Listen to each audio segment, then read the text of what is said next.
तो फिर एक बार गुड आफ्टरनून आप सभी को और सभी ऑनलाइन स्टूडेंट्स को भी जो जुड़े हुए हैं क्लास में या जो जुड़ने वाले हैं। हम लोग इस समय जो टॉपिक पढ़ रहे हैं वो है वैदिक काल। ठीक है,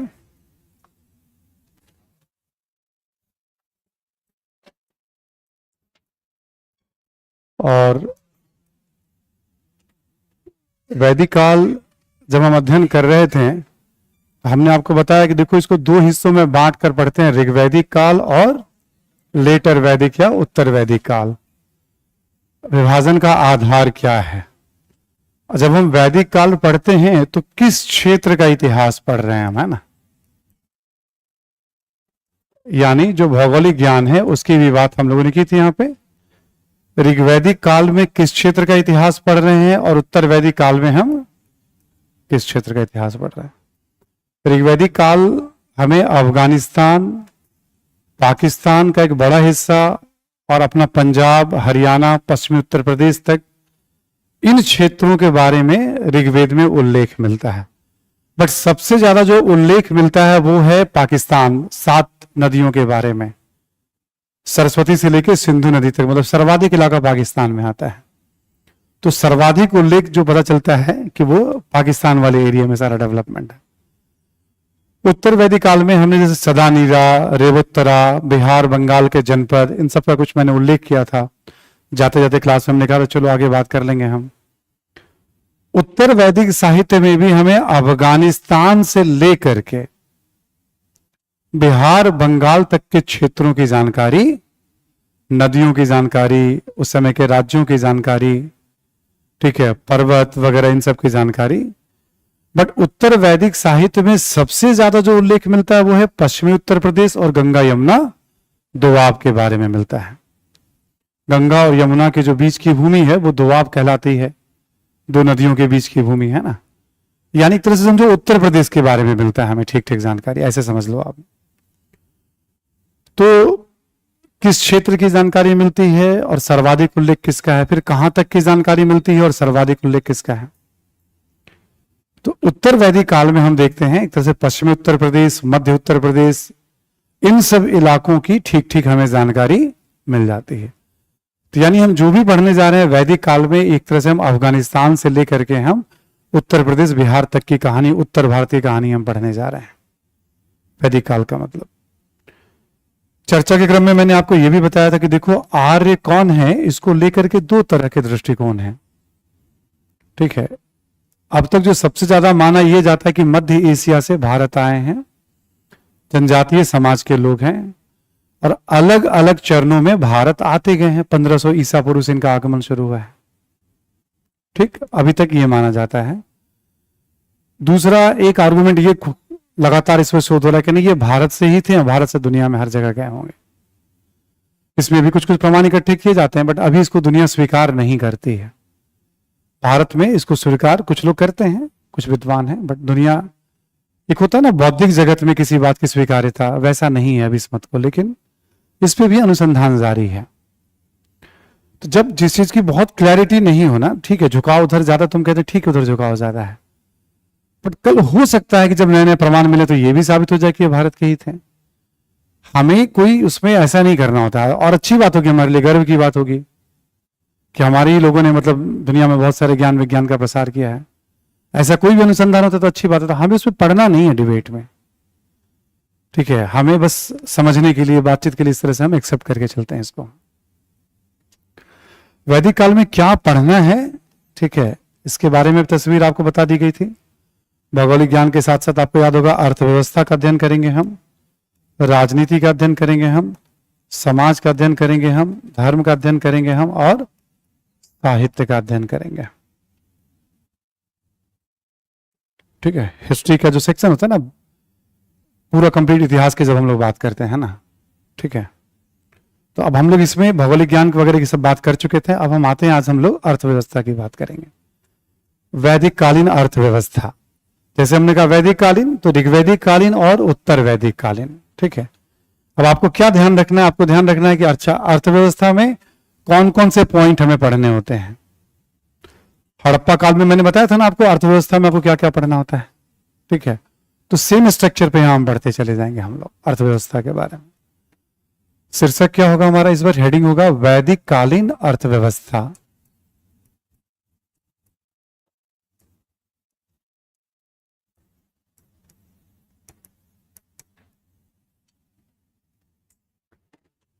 और इसमें सबसे पहले हम पढ़ने वाले हैं हम लोग ऋग्वैदिक अर्थव्यवस्था के बारे में।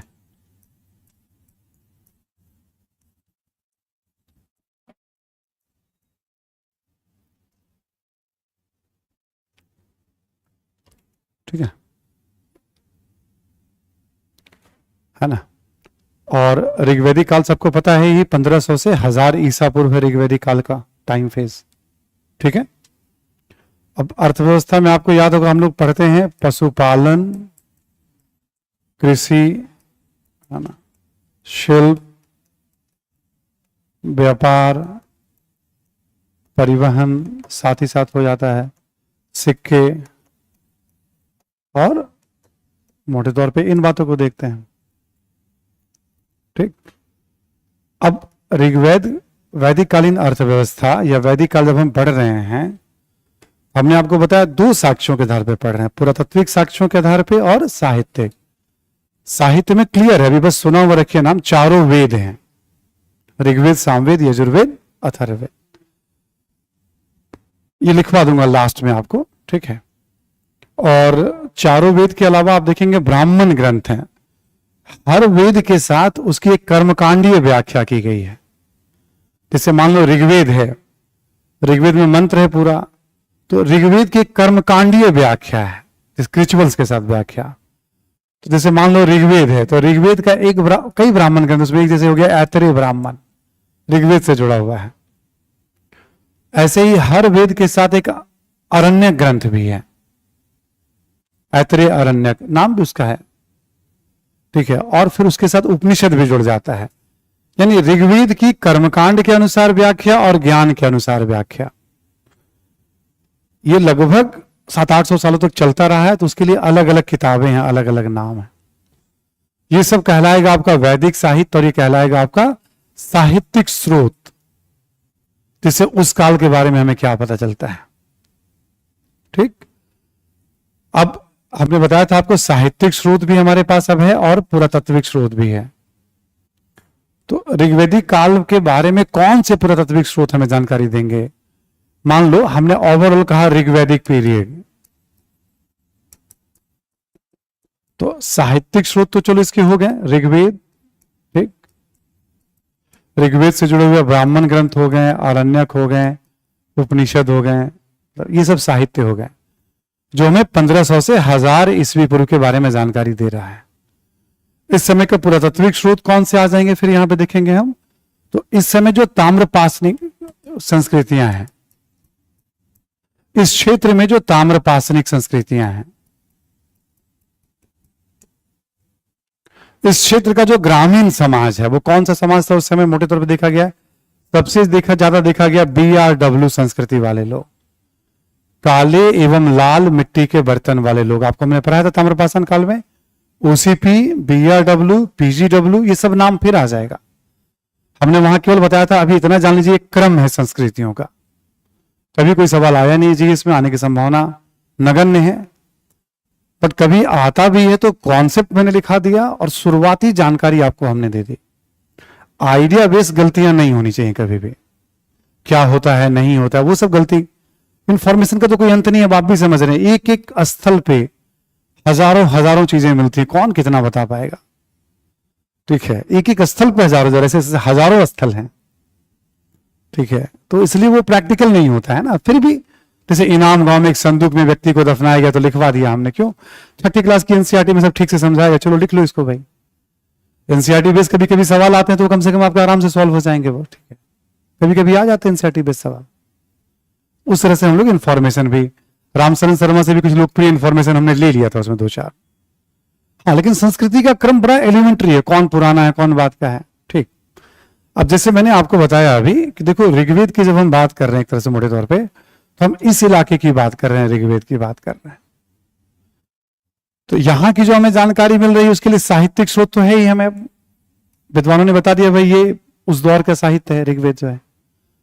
अब यहां पे ना बहुत सारे ग्रामीण संस्कृतियां भी मिल रही हैं इन सब आसपास में, जहां ज्यादातर संस्कृतियां काले एवं लाल मिट्टी के बर्तन वाले हैं। ऋग्वेद से प्राप्त जानकारी और इन स्थलों से प्राप्त जानकारी दोनों को मिलाया जाता है, लगभग चीजें बहुत सारी मिल जाती हैं। साहित्य में जो बात कही गई हो, पुरातत्व में ऐसी चीजें मिल जाती हैं काल निर्धारण के बाद, उसे बहुत प्रामाणिक माना जाता है। हाँ ये तो अब जब दोनों साक्ष्य मिलेंगे तो इतिहास किसी काल के बारे में, चाहे अर्थव्यवस्था हो, चाहे समाज हो या राजनीति हो, दोनों को मिलाकर अपनी बात कहेंगे।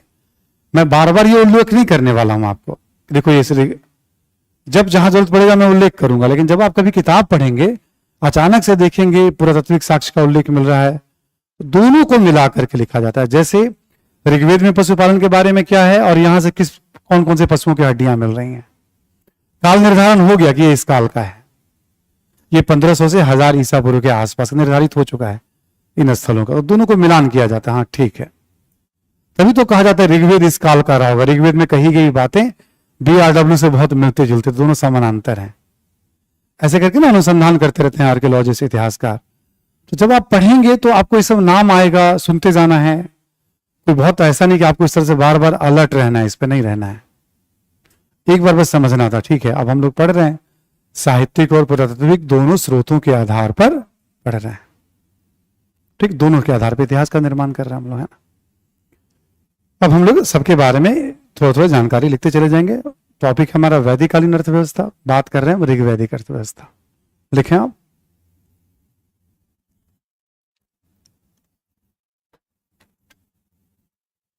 पहला पॉइंट लिखें आपकी, ऋग्वेद में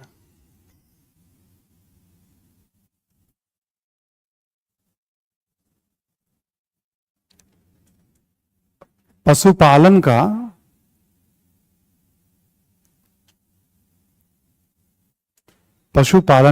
कृषि की तुलना में अधिक उल्लेख है।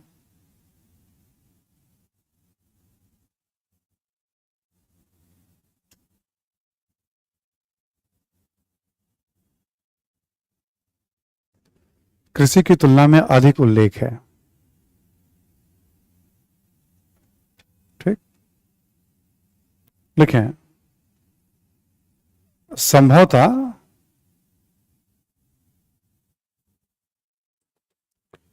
ऋग्वैदिक आर्यों की अर्थव्यवस्था का आधार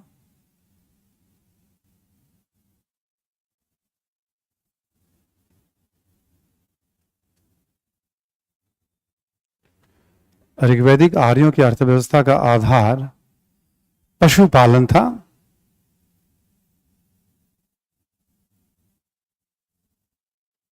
ऋग्वैदिक आर्यों की अर्थव्यवस्था का आधार पशुपालन था। ठीक, जैसे मान लो ऋग्वेद है, अब उसमें कृषि का मतलब कुल 24 या 24 बार के आसपास उल्लेख है, और पशुपालन का बहुत है, अलग अलग पशुओं का उल्लेख। केवल गाय का 176 बार उल्लेख है, बाकी पशुओं का ज्यादा उल्लेख है खेती की तुलना में। तो ऐसा माना जाता है कि ऋग्वैदिक समाज का जो लोग थे वो पशुपालन उनके लिए ज्यादा महत्व। तो ताम्रपाषाण काल या नवपाषाण काल में खेती उतना महत्व नहीं रख रहा था, खेती का ज्ञान था। उनके जीवन में पशुपालन का ही महत्व ज्यादा। बकरी है, यदि मान लो मुर्गी पालन है, तो उनका जीवन ज्यादा सुरक्षित है, क्योंकि उसको आप बचा सकते हो, रख सकते हो। फसल का तो भरोसा है नहीं, कोई पशु नुकसान पहुंचा जाए, बारिश नुकसान पहुंचा जाए, बाढ़ नुकसान, कुछ भी नुकसान पहुंचा जाए। तो पशुपालन व्यवहार में ज्यादा महत्व रख रहा है नवपाषाण और ताम्रपाषाणिक समाज में। कृषि सपोर्ट की भूमिका अदा कर रहा है। ठीक, पशुपालन का ज्यादा महत्व रहा होगा ऐसा माना जाता है। इसी में लिखें आप, पशुओं में गाय का सर्वाधिक उल्लेख है। पशुओं में गाय का सर्वाधिक उल्लेख है।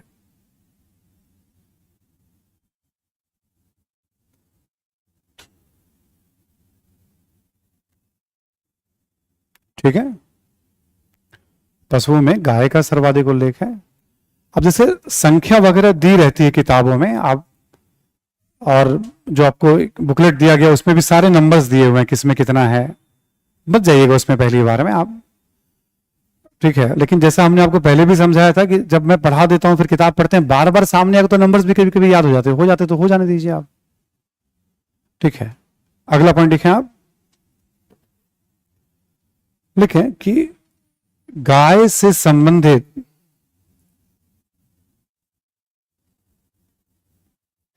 समाज में कई शब्द प्रचलित हैं।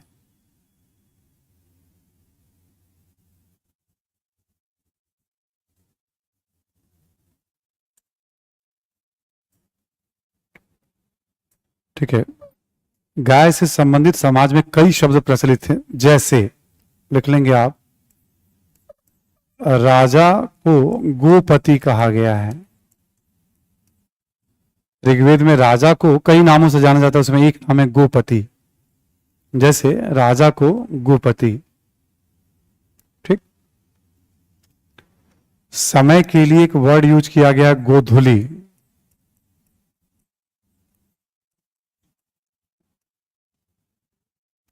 गोधूली, समय के लिए एक वर्ड यूज किया गया गोधूली। कभी कभी नोटिस करेंगे कि जहां ग्रामीण समाज में सूर्यास्त होते थे, आप देखिएगा पशु को कहीं चराने के लिए आप ले जाइए, वो वापस अपने घर की तरफ लौटना शुरू, एक नेचुरल साइकिल बना हुआ है। सूर्योदय से पहले उड़ जाएंगे वो, सूर्यास्त के साथ वापस अपने घर की तरफ आना। तो जब गायें लौटती हैं अपने घर की तरफ तो धूल उड़ाते हुए चलती हैं, तो उस समय को आज भी गोधूली प्रहर कहा जाता है। बहुत सारे समाज में कहा जाता है, पूर्वांचल में, बिहार में शब्द का तो खूब उपयोग किया जाता है गोधूली का। ठीक है, गोधूली बेरा है, गोधूली समय है, ऐसे करके शब्द का खूब उपयोग किया जाता है ना। तो ऋग्वेद में जैसे समय के लिए गोधूली, डिस्टेंस को बताने के लिए एक वर्ड यूज किया गया दूरी के लिए, है ना, गवयुति।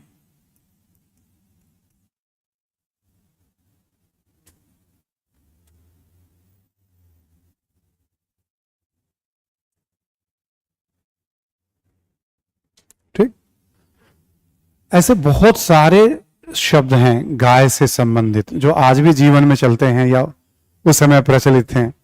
तो ये बताता है कि ऋग्वेद में पशुपालन का महत्व था और पशुओं में गाय का तो विशेष महत्व था। ऋग्वेद में पशुपालन का महत्व था ऋग्वेदिक काल में, और उसमें गाय का विशेष महत्व। ठीक, जैसे पशुपालन समाज है तो हम कैसे इस महत्व को स्थापित करेंगे, तो कुछ प्रमाण लेने पड़ते हैं बात करने के क्रम में। किताबों से कुछ प्रमाण निकाला गया, भाई देखो ऐसे पता चलता है। अगला पॉइंट लिखें आप, लिखें दान दक्षिणा में, दान दक्षिणा में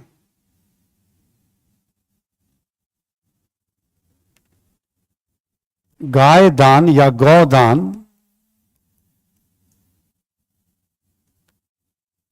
दान दक्षिणा में गौदान को ज्यादा महत्व दिया गया है।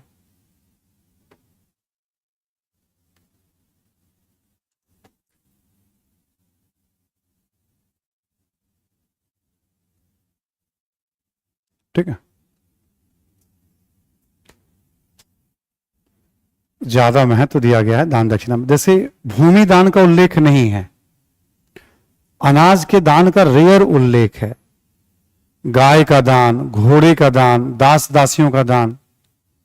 तो जैसा समाज है ना उसी हिसाब से नीचे पता चलता है। खेती उतना है नहीं तो अनाज का उतना उल्लेख नहीं मिलता है। पशुपालन का ज्यादा महत्व तो गाय दान को सर्वाधिक महत्व, गौदान को। ठीक है, पुरोहित वगैरह जो पूजा कराते हैं, गौदान, आज भी गौदान का बड़ा महत्व। तो अचानक से जब चीजों को देखोगे ना, अच्छा ये चीज ऐसे रिलेट हो जाता है, तो फिर वो विरासत से कनेक्ट होता चला जाता है। ठीक है, आप देखोगे वो सब चीजें आपकी विरासत से, हम लोग की विरासत से जुड़ती चली जाती हैं। ठीक है, तो हम क्या देखते हैं, गाय का बहुत महत्व है। ठीक, अब कुछ आपके शब्द आ गए। अब देखो ऋग्वेद एक तरह से महाग्रंथ जैसा, उसमें बहुत सारे शब्द हैं, कितने शब्द याद करेंगे हम। तो कुछ जो पॉपुलर वर्ड होते हैं ना किताबों में है, ऐसे 20-25 टर्म पढ़ते पढ़ते आ जाएंगे, आपको याद हो जाएंगे। कभी उसमें से कोई सवाल आया तो ठीक है, वरना जीएस में ऐसा कोई सवाल आया नहीं है, फिर भी हम पढ़ते हैं। कभी आ सकता है क्योंकि रिलेटेड बात होती है। ठीक है, अगला पॉइंट लिखें आप, देखिए ऋग्वेद में कृषि से संबंधित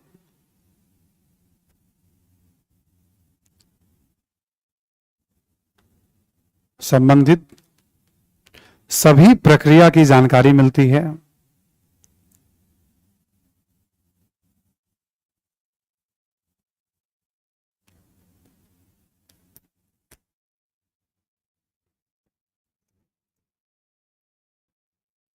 जैसे फसलों की बुवाई, कटाई,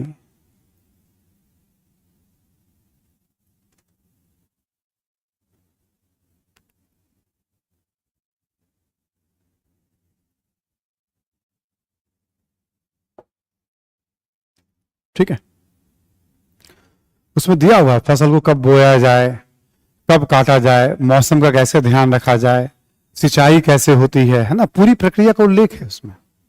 बट हमने क्या कहा था, पशुपालन की तुलना में कम उल्लेख है, ठीक, पूरी प्रक्रिया का उल्लेख है। इसी में लिखें आप, सिंचाई एवं खेती में काम आने वाले उपकरणों का भी उल्लेख है।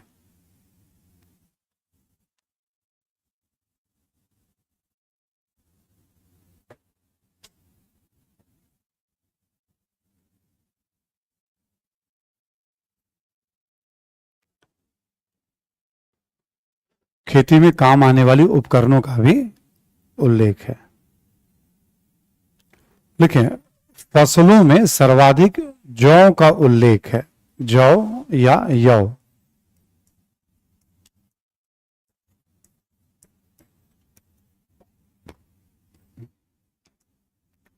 जौ या यौ, ठीक है। बार्ली जो होता है फसलों में सर्वाधिक ऋग्वेद में जौ का उल्लेख मिलता है ना। यहां लिखिए आप, लिखिए आर्थिक गतिविधियों में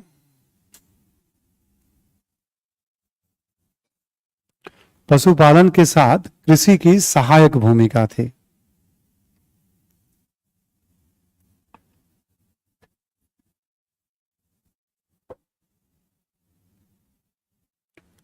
आर्थिक गतिविधियों में, ठीक है ना, पशुपालन के साथ कृषि की सहायक भूमिका थी, सहायक भूमिका थी।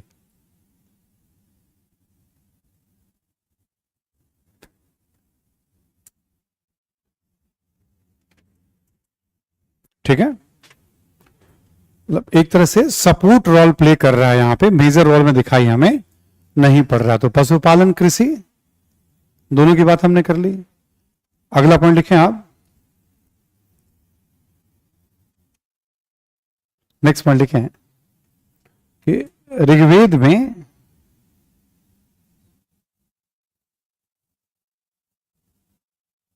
ऋग्वेद में कुछ शिल्पों की भी जानकारी मिलती है, शिल्प, क्राफ्ट, कुछ शिल्पों की भी जानकारी मिलती है।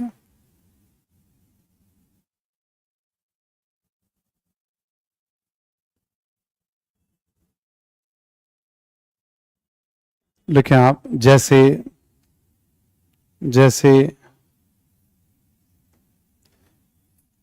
बुनकर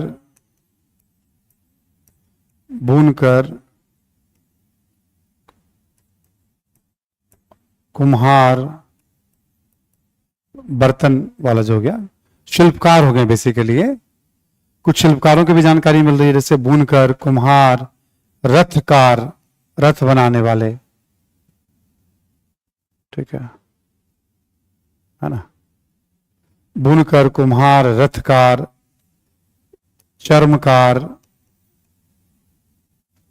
चर्मकार इत्यादि,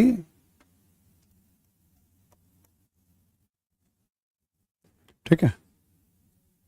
हाँ, चर्मकार चमड़े पे काम करने वाले, हाँ ठीक है। बुनकर कपड़ा बुनने वाले, कुम्हार बर्तन बनाने वाले, रथकार रथ पे काम करने वाले, चर्मकार चमड़े पे काम करने वाले इत्यादि। इसी में लिखें आप, तांबे का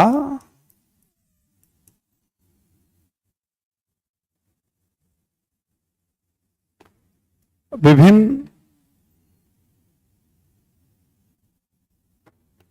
तांबे से कर लीजिएगा, तांबे से विभिन्न उपकरणों का निर्माण किया जाता था, विभिन्न उपकरणों का निर्माण किया जाता था।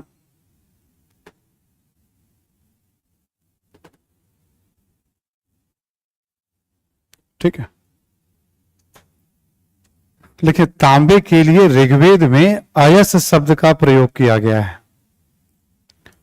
तांबे के लिए ऋग्वेद में अयस शब्द का प्रयोग किया गया है, अयस शब्द का प्रयोग किया गया है।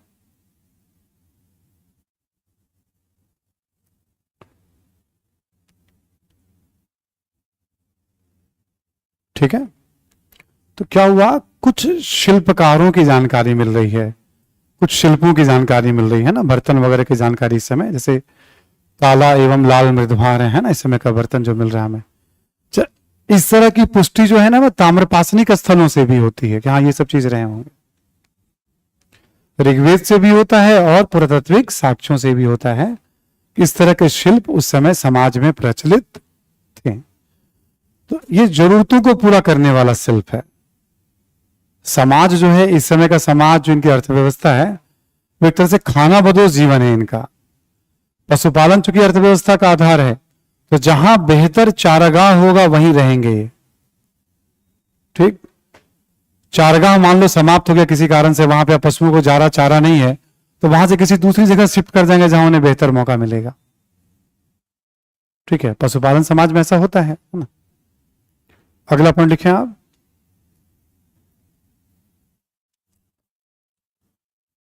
लिखें आपकी व्यापार का उल्लेख नहीं मिलता है, व्यापार का उल्लेख नहीं मिलता है।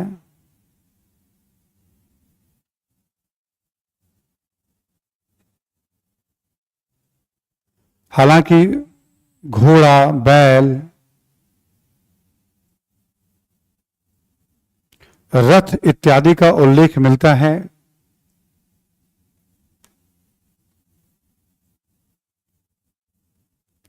घोड़ा, बैल, रथ इत्यादि का उल्लेख मिलता है।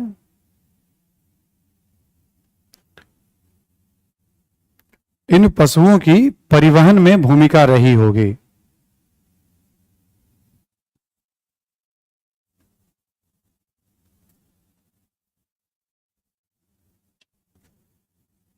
इन पशुओं की परिवहन में भूमिका रही होगी। ठीक है, तो एक पॉइंट हमारा हो गया जैसे परिवहन के बारे में, तो रथ का खूब उल्लेख है उसमें, घोड़े का उल्लेख है, बैल का उल्लेख है। तो ये सब हड़प्पा में आपको याद होगा घोड़े के कम अवशेष मिलते हैं बट बहुत कम, उसको अपवाद माना गया है। यहां पे हम क्या देखते हैं, खूब उल्लेख मिलता है घोड़े का। अगला पॉइंट लिखें, देखिए ऋग्वैदिक काल से सिक्कों के साक्ष्य नहीं मिलते हैं।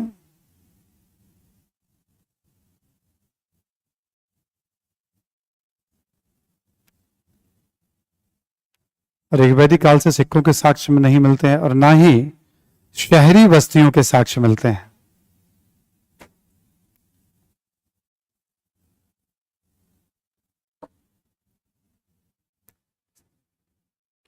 शहरी वस्तुओं के साक्ष्य मिलते हैं।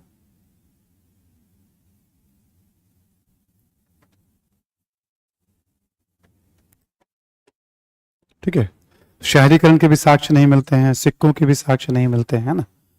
इस तरह के एक सिचुएशन यहां पे हमें दिखाई पड़ता है जब हम ऋग्वैदिक अर्थव्यवस्था की बात करते हैं तो। ठीक है, एक पॉइंट और लिख लें आप, ऋग्वैदिक अर्थव्यवस्था को, ऋग्वैदिक अर्थव्यवस्था को निर्वाह अर्थव्यवस्था,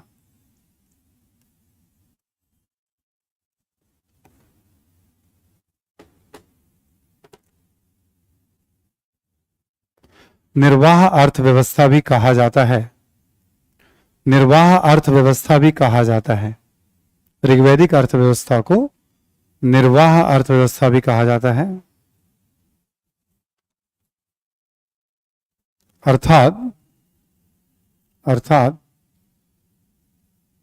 उतना उत्पादन होता था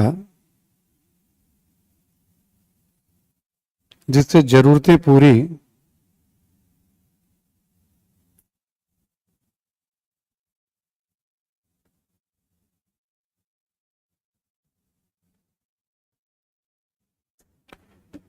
जिससे जरूरतें पूरी हो पाती थी।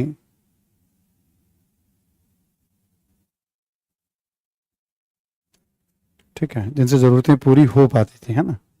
कहने का मतलब इतना उत्पादन नहीं होता था कि आप बहुत ज्यादा आप बचा के रख लीजिए, कहीं बेचिए, व्यापार करिए, ऐसा नहीं था। उतना था जिससे हम जरूरतों को, उस समय का समाज पूरा मुश्किल से, नवपाषाण काल उसके लिए भी संघर्ष कर रहा, ताम्रपाषाण काल ही तो है नहीं ये। ऋग्वैदिक काल क्या, एक तरह से ताम्रपाषाण काल है। लोग रह रहे हैं एक जगह पर, बस जरूरतों को पूरा कर पा रहे हैं, उतना ही, बस वैसा सिचुएशन है इनका। ठीक, तो ऋग्वैदिक अर्थव्यवस्था की तस्वीर, पशुपालक अर्थव्यवस्था, कृषि का भी ज्ञान है उनको, कुछ शिल्पों का भी ज्ञान है उनको, व्यापार के साक्ष्य नहीं मिलते हैं, पर मिल भी सकते हैं, ठीक है ना, ये सब अनुसंधान का विषय है। ठीक है, परिवहन जरूर रहा होगा, क्योंकि घोड़ों का, बैलों का, रथों का, इन सब का उल्लेख मिलता है। सिक्कों के साक्ष्य नहीं मिलते हैं, शहरों के प्रमाण नहीं मिलते हैं। ग्रामीण अर्थव्यवस्था है, ग्रामीण जीवन है, ठीक है, और उतना ही उत्पादन हो रहा है जिससे जरूरतें पूरी। ये हो गया ऋग्वैदिक अर्थव्यवस्था के बारे में कुछ बेसिक जानकारी। अब चूंकि लगभग ये 1000 साल का इतिहास होता है ना वैदिक काल, तो उत्तर वैदिक काल में अर्थव्यवस्था में क्या क्या बदलाव आया, एक काल से दूसरे काल में हम किस तरह से परिवर्तन देखते हैं। लिखें आप जरा, उत्तर वैदिक कालीन अर्थव्यवस्था,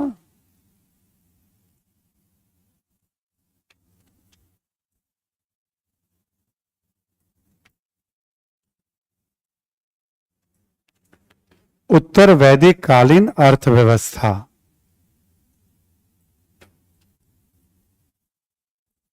ठीक है, अब उत्तर वैदिक कालीन अर्थव्यवस्था हमने, तो सेम कॉन्सेप्ट यहां पर भी हम लोग लागू कर देंगे। ठीक है, जैसे अभी हमने देखा ना, कृषि, पशुपालन, सेम पॉइंट, शिल्प, है ना, व्यापार, परिवहन। अब बार बार लिखना नहीं पड़ेगा आपको, एक बार घोड़ा और बैलगाड़ी है तो अब लिखने की जरूरत नहीं पड़ेगी आपको, बस स्ट्रक्चर में रखिए आप। हाँ, ऐसे पढ़ते हैं, अब जरूरत नहीं है अब लिखने के। अब इसके बाद सिक्के, अभी तक सिक्कों का प्रचलन नहीं है। सिक्कों जैसे ना कुछ शब्द आएंगे उत्तर वैदिक साहित्य में, जैसे निष्क है, शतमान है, बट वो बताया गया वो आभूषण हुआ करता था उस दौर में, सिक्के नहीं थे वो। ठीक है, और फिर शहर। अब उत्तर वैदिक काल में क्या चेंज हुआ था, आपको याद होगा, हम लोगों ने उल्लेख किया था आपसे भी बातचीत के क्रम में। उत्तर वैदिक काल में आप देखोगे गंगा घाटी वाले क्षेत्र में, ये इलाका थोड़ा उपजाऊ इलाका है, मिट्टी उपजाऊ है। एक तो नए क्षेत्र में शिफ्ट करते हुए दिखाई पड़ रहे हैं ये लोग, और दूसरा इस समय लोहे का ज्ञान है जो टर्निंग पॉइंट है। लोहे का ज्ञान टर्निंग पॉइंट है। इससे टर्निंग पॉइंट होता है कि लोहा कठोर धातु है, उससे आप जंगलों को काट सकते हैं और भूमि को खेती योग्य, और कहीं आप नदी से दूर दराज के इलाके में भी जाकर के आप पानी के स्रोत को बना सकते हैं। छोटे मोटे नहर नालियां बना सकते हैं पानी के लिए, आप कुआं खोद सकते हैं। ये भी टाइम लगेगा, ठीक है, ऐसा नहीं कि एकदम फटाफट हो जाएगा, बट स्टिल 1000 ईसा पूर्व के आसपास, दक्षिण भारत में थोड़ा पहले और उत्तर भारत में उसके 1000 ईसा पूर्व के आसपास हमें लोहे के साक्ष्य मिलने प्रारंभ हो जाते हैं। तो लोहा के साथ ना बहुत सारी चीजें बदल जाएंगे। लोहा के ज्ञान से खेती अच्छी हो सकती है, जंगलों को काटा जा सकता है, युद्ध के तौर तरीके बदल जाएंगे। जिनके पास लोहा होगा वो राज्य काफी मजबूत हो जाएगा, ये वो जिनके पास लोहा पर नियंत्रण होगा। लोहा अपने आप में शिल्प के रूप में भी काम आ जाएगा, हथियार बनेंगे, खेती के उपकरण बनेंगे, घरेलू उपकरण बनेंगे। एक समय के बाद जब व्यक्ति को ज्ञान होगा, भाई मान लो लकड़ी का पहिया है और पहिए की आयु बढ़ानी है, तो क्यों ना ऐसा करें कि हम उस पर लोहा का आवरण चढ़ा दें, उसमें हम जैसे जैसे ज्ञान बढ़ता जाएगा, बुद्धि विकसित होती जाएगी, व्यक्ति को लगता नहीं कि क्या करें जिससे हमारा यह और मजबूत हो। ठीक है, तो वैसे वैसे आगे बढ़ते चले जाएंगे वो, है ना। तो टर्निंग पॉइंट है। अब उत्तर वैदिक साहित्य को देखेंगे आप तो पशुपालन से ज्यादा खेती का उल्लेख है। जैसे एक ब्राह्मण साहित्य है, आर्य शर्मा लिखते हैं शतपथ ब्राह्मण में कि 4, 6, 8, 12, 16 इतने सारे बैलों को एक साथ खेती में लगाए जाने का उल्लेख मिलता है। ठीक है, आर्य शर्मा और उदाहरण देते, जैसे जो कृष्ण के भाई हैं बलराम, वो कहते हैं उनको हलधर कहा जाता था। माना जाता है महाभारत की घटना उत्तर वैदिक काल की घटना हो सकती है ऐतिहासिक तौर पे। इस पे हम बात कर लेंगे हम लोग, रामायण महाभारत को लेकर के आस्था क्या है और इतिहास प्रमाण क्या कहता है, दोनों को जानना जरूरी है। ठीक, दोनों को जानना समझना जरूरी है। तो आर्य शर्मा कहते हैं कि नहीं, ऐसा है कि भाई उस समय मतलब हलधर कहा गया है। ठीक है, और जो सीता के पिता थे जनक, है ना, ठीक है, उनका भी कृषि के संबंध में उल्लेख मिल रहा है। यानी ऐसे बहुत सारे प्रमाण देते हैं।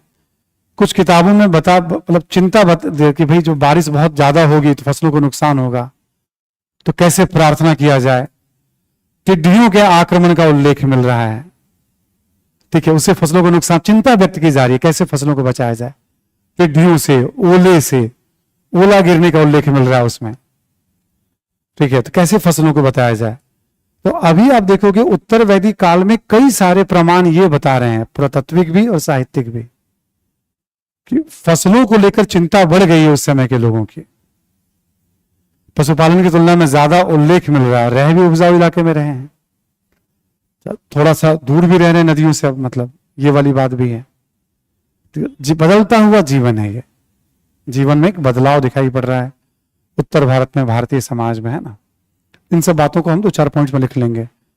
अब साहित्य में बड़ी संख्या में फसलों का उल्लेख है। जैसे पहले भी जानकारी रही होगी ना, देखो हड़प्पा में जब गेहूं और कपास है तो ऐसा हो ही नहीं सकता कि गेहूं जौ कपास की जानकारी नहीं रही हो।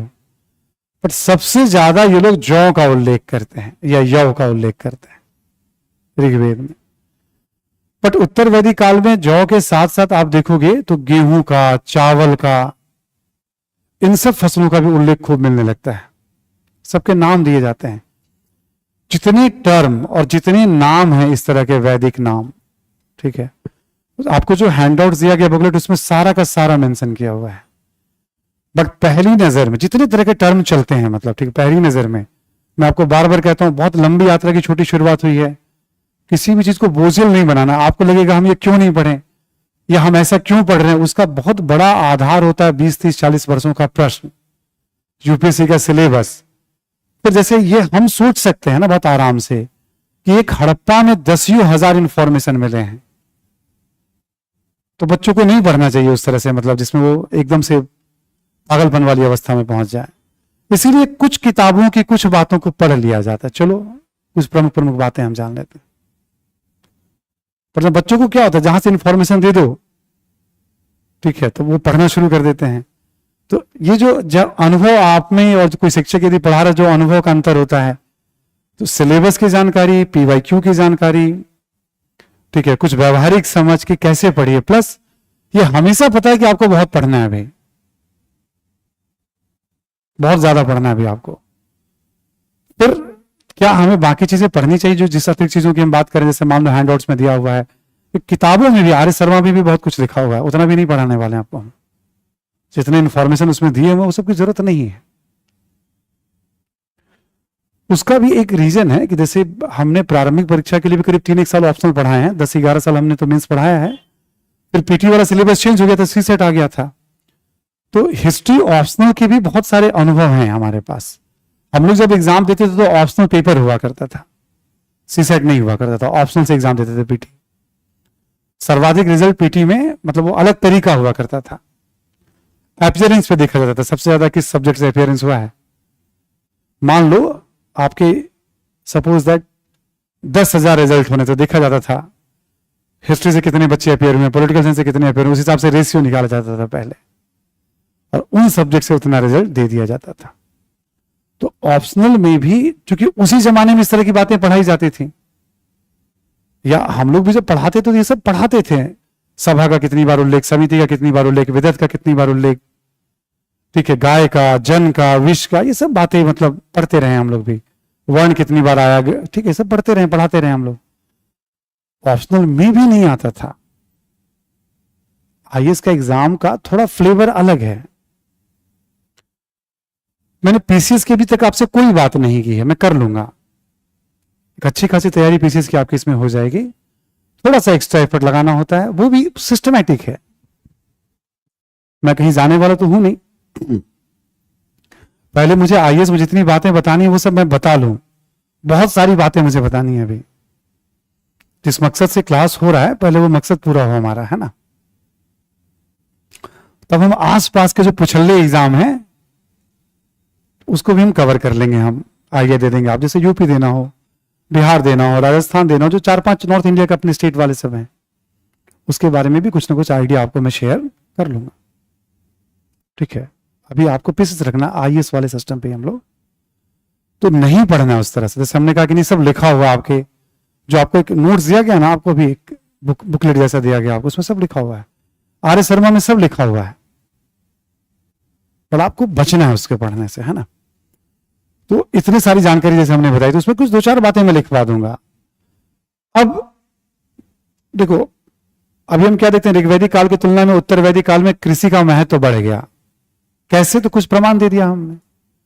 पर क्या पशुपालन का महत्व तो घटेगा? नहीं, पशुपालन का महत्व तो हमेशा समाज में बना रहा है, बट पशुपालन की तुलना में कृषि का महत्व तो ज्यादा होगा।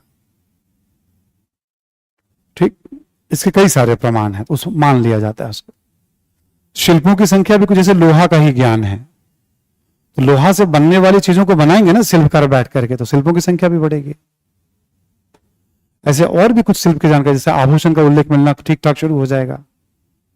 आभूषण भी बनते होंगे भाई इस दौर में, मतलब, है ना। बहुत सारे मिट्टी के बर्तन के साक्ष्य मिलेंगे। जैसे उत्तर वैदिक काल में जहां जहां लोहे का साक्ष्य मिलता है ना, वहां से हमें चित्रित, पीजीडब्ल्यू का मतलब होता है पेंटेड ग्रे वेयर, चित्रित धूसर मिट्टी के बर्तन, उसके लिए मृद भांड शब्द का यूज किया जाता है। पीजीडब्ल्यू हमने कहा, आप इसी तरह से याद रखिएगा पीजीडब्ल्यू। जहां लोहे के प्रमाण मिल रहे हैं, जहां जहां आ रहे थे, वहां पे हमें पीजीडब्ल्यू बर्तन के भी साक्ष्य, दूसरे बर्तन के भी साक्ष्य मिल रहे हैं। ठीक है, तो ये सब शिल्प में आ जाएगा।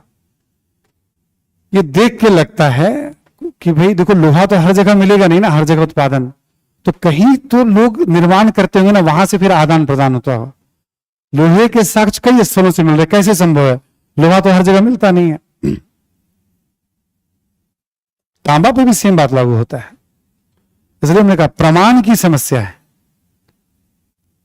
बट तांबा पे ये था कि पहले से लोग तांबे का उपयोग कर रहे होंगे वहां पे, तो उसी का उपयोग शुरू कर दिया होगा लोगों ने। अब लोहा तो आपको पर्टिकुलर लोहा के खान पे वहां से निकलेगा, तब आप उसका उपयोग कर पाएंगे आप। और जहां आज लोहे का खान है, तब भी वही लोहे का खान था। धरती अपनी जगह है, खान अपनी जगह है, तो ऑब्वियस है उसका ट्रेड किसी न किसी रूप में होगा। सब में समय लगेगा। ठीक है, तो सीमित व्यापार के साक्ष्य हैं। अब जब तक अंग्रेज भारत में नहीं आएंगे, पक्की सड़कें नहीं बनेंगी, रेलवे नहीं बनेगा, तब तक परिवहन के साधन वही रहेंगे जो आपने इससे पहले, बैलगाड़ी और घोड़ा गाड़ी, यही 2 परिवहन के 2 साधन, या और भी पशुओं का उपयोग किया जाएगा, गधों का भी उपयोग किया जाता होगा। ठीक है, सिक्कों के साक्ष्य अभी भी नहीं मिल रहे हैं, लेकिन हाँ कुछ सिक्के जैसे शब्द मिलेंगे आपको, निष्क है, शतमान है, वो हम मेंशन कर लेंगे हम। शहरों के साक्ष्य अभी भी नहीं मिल रहे हैं, लेकिन ऐसी बस्तियां मिल रही हैं जहां कच्ची ईंटों के मकान हैं। ठीक है, 5-5, 7-7, 10-10 कमरों वाले मकान हैं। तो अगली अवस्था पक्की ईंटों का मकान होता है। ऐसे प्रमाण मिल रहे हैं कि अब जहां लोग रहते होंगे 100-150 साल रह जाते होंगे एक साथ। ऋग्वैदिक काल में ऐसे प्रमाण नहीं मिल रहे हैं कि जहां अस्थायित्व जीवन में आता है तो अगली अवस्था फिर शहरों की तरफ। हड़प्पा में भी तो ऐसा ही हुआ होगा। ठीक, तो उसको कहते हैं प्रोटो अर्बन साइट्स, जैसे हस्तिनापुर, कौशाम्बी। आर्य शर्मा कहते हैं ये सब आद्य शहरी स्थल हैं। शहरीकरण से पूर्व की अवस्था में कुछ जगह पहुंचने लगे हैं। अगली अवस्था जो होती है बुद्ध काल में शहरीकरण। हम क्यों काल बांट देते हैं, उसको वैदिक काल के रूप में क्यों नहीं पढ़ते? क्यों? एक तो साहित्य भी बदल जाता है, प्लस जीवन में भी तो बहुत बदलाव आ जाते हैं। आपको शहर मिलेंगे, सिक्के मिलेंगे, सरप्लस प्रोडक्शन होगा, तो उसको बुद्धकालीन इकोनॉमी के रूप में पढ़ना, यानी अर्थव्यवस्था फिर बदल जाएगी आपके, एक काल से दूसरे काल में बदलाव, ऐसे करके इसको हम कनेक्ट करते हैं। ठीक है, तो पूरा एक बार हमने परिचय दे दिया, इसी में आप पढ़ते पढ़ते समझ जाएंगे ऋग्वैदिक काल की तुलना में उत्तर वैदिक काल में क्या परिवर्तन आया। तो जो बच्चे बाद में क्लास में जुड़ रहे हैं, ठीक है, कोई भी स्टूडेंट होंगे क्लास में, वैसे तो सब नोन फेस लग रहे हैं मुझे अभी, लेकिन स्टिल ऐसा होता है, ऑनलाइन ऑफलाइन जुड़ते रहते हैं बच्चे। आपको पूरे क्लासेस शुरू से कंटिन्यू करने हैं वीडियो में, ठीक है, और सब कुछ गाइड किया जा रहा है, जो बच्चे बाद में जुड़ रहे हैं उनके लिए मतलब है ना। ठीक है, जैसे कोई स्टूडेंट ऐसे लिख रहा था कि सर प्री हिस्ट्री की क्लास नहीं होगी क्या, ठीक है ना। तो अब चूंकि वो इसलिए लिख रहा है कि या तो बाद में जुड़ा होगा, या क्लास छोड़ दिया होगा, या ध्यान नहीं दिया होगा। ठीक है, क्लास बाद में ऐड कर गए तब तो फिर बात अलग है, कोई बात नहीं, आप तो पूरी क्लास कर लीजिए आप, ठीक है ना। Pre history, proto history, history जैसे शब्दों पे हम बात कर चुके हैं, और भी बात करते रहेंगे हम बीच बीच में, है ना। क्लास करिएगा। क्लास की जो स्पीड है पढ़ाने की, औसत स्पीड है, औसत कहने का मतलब बहुत स्लो नहीं रख रहा हूं मैं, क्योंकि बहुत सारी बातें समझानी है, और एकदम से एग्जाम में कल नहीं बैठने जा रहे हैं आप, ठीक है। तो चूंकि धीरे धीरे स्ट्रक्चर बनाना है आपके दिमाग में। क्लास में हम 2 घंटे हैं, तो 2 घंटे लगभग हम लोग टॉपिक पे ही बात कर रहे हैं, ठीक। क्योंकि एक तो होता है प्रश्नों को सीधे सीधे, बट समझना बहुत जरूरी होता है, क्योंकि समझ पे आधारित जब प्रश्न आते हैं, समझ नहीं होती तो हम उत्तर नहीं लिख पाते हैं, ठीक है। तो जो बच्चे बाद में ज्वाइन करते हैं, बस वो इस बात का ध्यान रखेंगे, है ना। क्लास पूरा कर लें धीरे धीरे करके, ज्यादा क्लासेस अभी नहीं हुआ है, ठीक है, 1 बाय 1 करके। और जो क्लास कर भी रहे हैं ना, वो भी दोबारा रिपीट करिए, आपको समझने में कहीं कठिनाई है, कुछ भी लग रहा है आपको, क्लास नोट्स पढ़िए। हमने तरीका क्या बताया क्लास के बाद, 3-4 स्टेज हमने बताए हैं।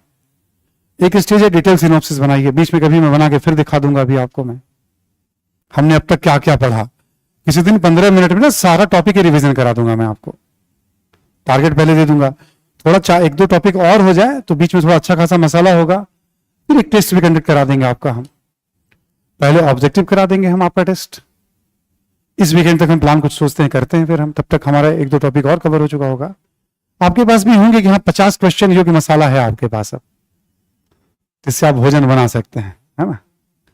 उससे थोड़ा पता चलेगा आपको कि क्या मेथड और हमको याद रखने में। तुरंत अगले वीकेंड पे उसी टॉपिक पे मैं सब्जेक्टिव करा दूंगा एक टेस्ट आपका,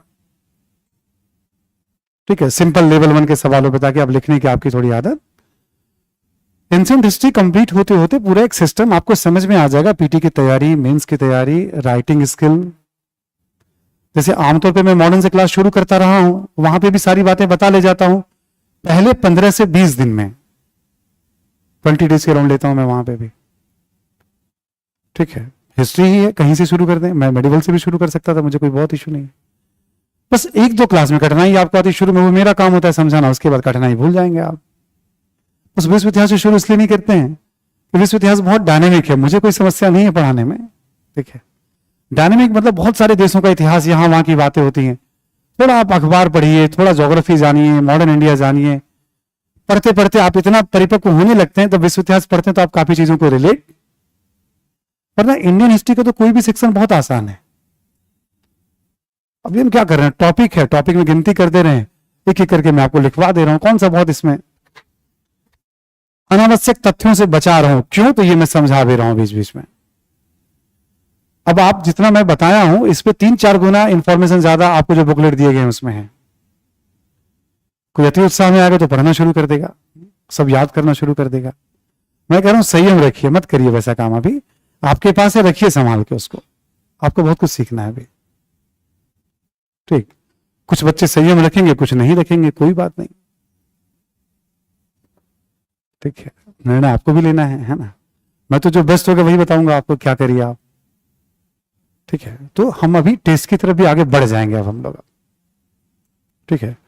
चौथा टॉपिक है, 5वां बुद्ध काल भी हमारा हो जाएगा। बुद्ध काल भी एक बड़ा टॉपिक है हमारा, 10 टॉपिक में 5 टॉपिक हो गए तो हम एक 50 क्वेश्चन का एक हम टेस्ट कंडक्ट करा लेंगे हम, तो अब क्लास नोट से रिविजन करते रहिएगा, 50 के 50 प्रश्न क्लास नोट से ही पूछे जाएंगे। ठीक है, अब उसमें ये होगा कि यूपीएससी कितने तरीके से प्रश्न पूछती है। तो क्या होगा, ऑब्जेक्टिव थोड़ा आसान होता है, तो पहले हम लोग क्या करते हैं, उसमें सवाल पूछ लेंगे, तो यूपीएससी का मेथड आपको समझ में आना शुरू हो जाएगा। कितना सॉल्व करना वो आप देखिए, पहले हमको बताना मेथड। 6-7 तरीके से पीटी में प्रश्न पूछे जाते हैं, ये तरीका, ये तरीका, ये तरीका। ठीक है, तो टीम अलग तरीके से काम करती है, आप अलग तरीके से चलेंगे, आप टीम को अलग तरीके से गाइड किया जाता है। पहले आपको पीटी का मेथड, मेंस का मेथड हमने शुरू में समझा, 2 तरीके के प्रश्न है। और क्लास का मतलब हमने कहा ही पहले कि प्रायोरिटी हमेशा मेंस होनी चाहिए। ठीक है, तांबा को और क्या क्या कहते थे लिखा हुआ है उसके अंदर, वो पढ़ना ही तो है कभी। फिर पूरा ऋग्वेद ही क्यों ना पढ़ लें हम लोग, 1-2 चीज क्यों पढ़े हम लोग, पूरा ऋग्वेद ही पढ़ लेते हैं। बट जब क्वेश्चन ट्विस्ट अभी हो जाएगा, ठीक है, तो फिर वहां पे आपको कोई भी नोट्स किताब समझा नहीं पाएगा। आपकी उस तरह की बुद्धि है, आप सीख रहे हैं तब तो अच्छी बात है, वरना कोई गाइड करने वाला मेंटर हो, टीचर हो। इसलिए क्लास में पढ़ना दोनों है, पीटी और मेंस हमेशा। हमेशा देखना है कि मेंस की अधिक से अधिक बातों को हम लर्न, ठीक है, ये जरूरी है, क्योंकि इंफॉर्मेशन तो आपको मिलते चले जाएंगे आपको, और कुछ तो गूगल बाबा मौजूद हैं। ठीक है, बहुत सारी जानकारी, जितना जानना है जानो आप उसके बारे में। पूरा ऋग्वेद आ जाएगा, पीडीएफ डाउनलोड करो, पढ़ के देखो आप उसको, ऋग्वेद में क्या क्या है। ठीक, आगे बढ़ते हैं हम लोग। उत्तर वैदिककालीन अर्थव्यवस्था मैंने समझा दिया, अब लिखिए आप, स्टार्ट राइटिंग। लिखिए आप कि उत्तर वैदिक साहित्य में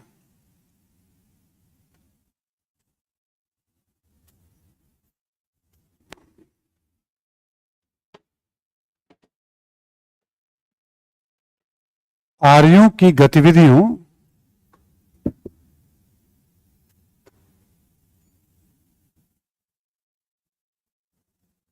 का केंद्र आर्यों की गतिविधियों का केंद्र पश्चिमी उत्तर प्रदेश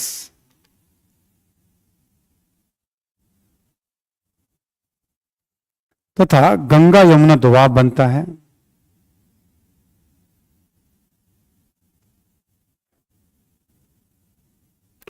गंगा यमुना दोआब बनता है।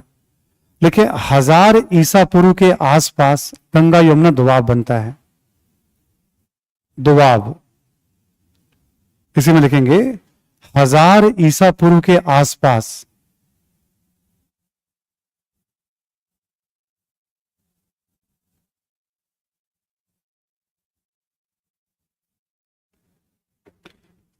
हजार ईसा पूर्व के आसपास, ठीक है, 1000 हम लोग बात करें, 1000 ईसा पूर्व के आसपास उत्तर एवं दक्षिण भारत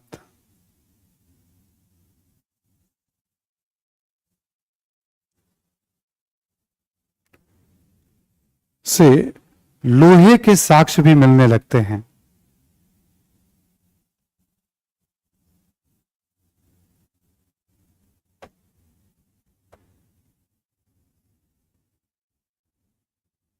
ठीक है,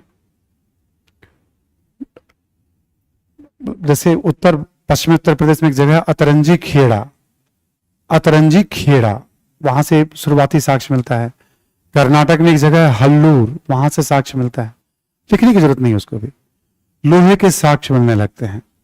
इसी में लिखें आप, लोहा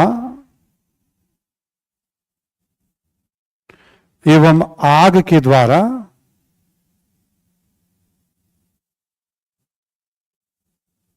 लोहा एवं आग के द्वारा जंगलों को साफ कर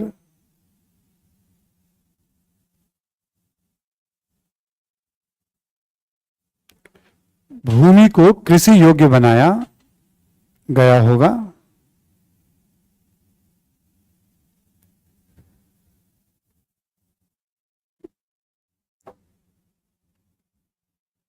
ठीक, बनाया गया होगा। अगला पॉइंट लिखें, उत्तर वैदिक साहित्य में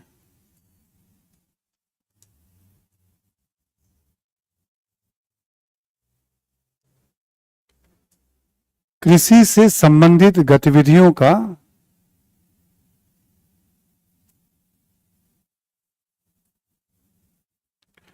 साहित्य में कृषि से संबंधित गतिविधियों का अधिक उल्लेख मिलता है। कृषि से संबंधित गतिविधियों का अधिक उल्लेख मिलता है। अधिक उल्लेख मिलता है। लिखें आप, जैसे लिखिए जैसे कि बड़ी संख्या में बैलों को खेती में लगाए जाने का उल्लेख, बैलों को खेती में लगाए जाने का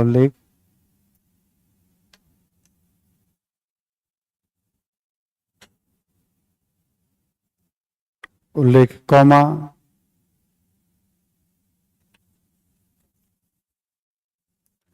ओला वृष्टि, ओला जो गिरता है, ओला वृष्टि, ओला वृष्टि, ओला वृष्टि बारिश, है ना, ओला वृष्टि, कॉमा टिड्डियों, टिड्डी, ओला वृष्टि, टिड्डियों इत्यादि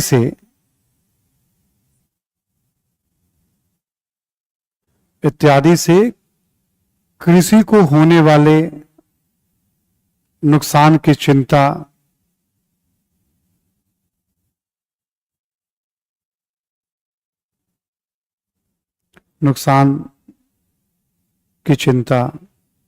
इत्यादि। ठीक, एक तो नया क्षेत्र है बता रहा है, लोहे का ज्ञान है ये बता रहा है, उत्तर वैदिक साहित्य में कृषि का अधिक उल्लेख मिल रहा है, इसके प्रमाण मिल रहे हैं।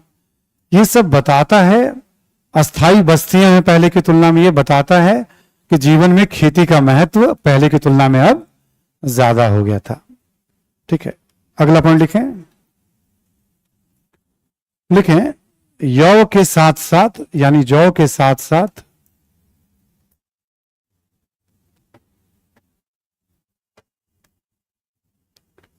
चावल, गेहूं इत्यादि फसलों का उल्लेख,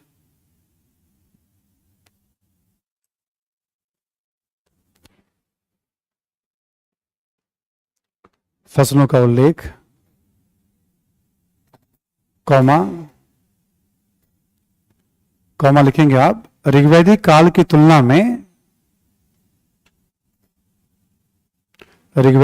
तुलना में लंबे समय तक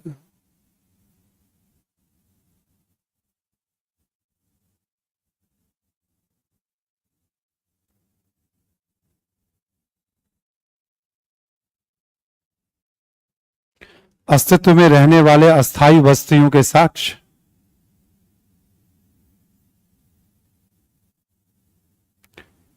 लंबे समय तक अस्तित्व में रहने वाले अस्थाई बस्तियों के साक्ष्य,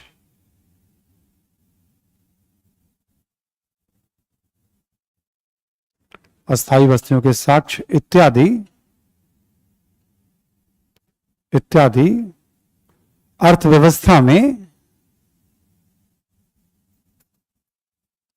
अर्थव्यवस्था में कृषि के महत्व को रेखांकित करता है।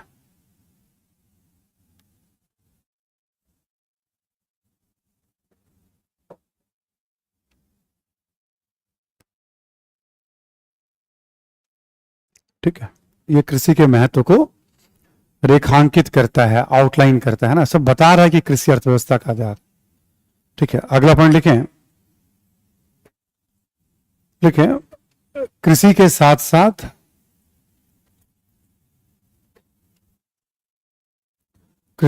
साथ पशुपालन का भी महत्व,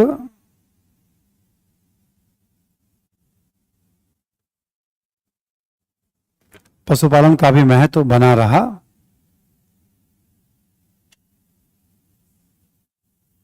ठीक है, तो अभी क्या ऋग्वैदिक काल की तुलना में क्या चेंज आ गया?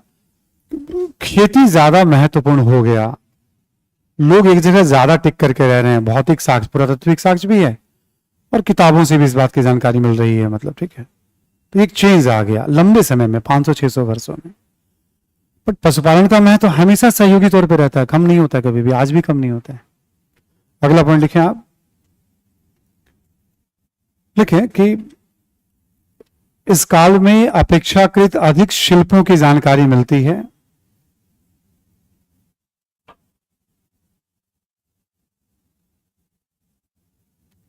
अपेक्षाकृत अधिक शिल्पों की जानकारी मिलते हैं।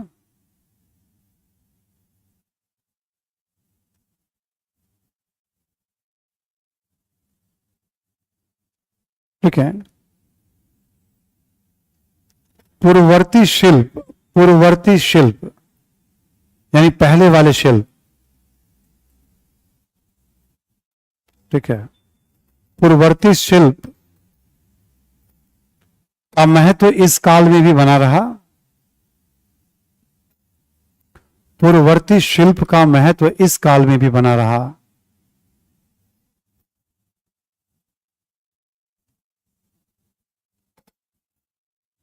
ठीक है, यानी रथकार, बुनकार, चर्मकार, ये सब महत्व।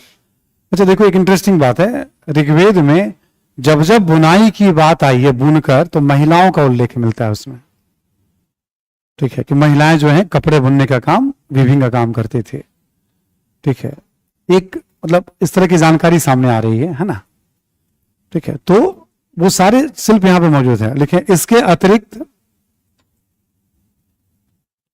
इसके अतिरिक्त 4 प्रकार के मिट्टी के बर्तन,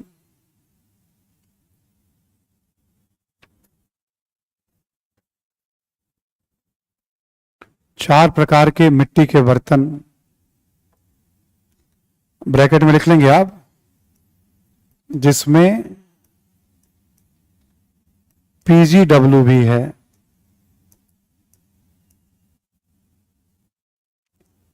चार प्रकार के मिट्टी के बर्तन, जिसमें एक प्रकार जो है पीजीडब्ल्यू का है, बीआरडब्ल्यू है, ठीक है, पीजीडब्ल्यू है, रेडवेयर है, ऐसे करके 4 टाइप आर एस शर्मा अपनी किताब में दे रहे हैं। तो हम लिखना नहीं हमें हर मिट्टी के बर्तन, क्योंकि मिट्टी के बर्तन बहुत सारे होते हैं।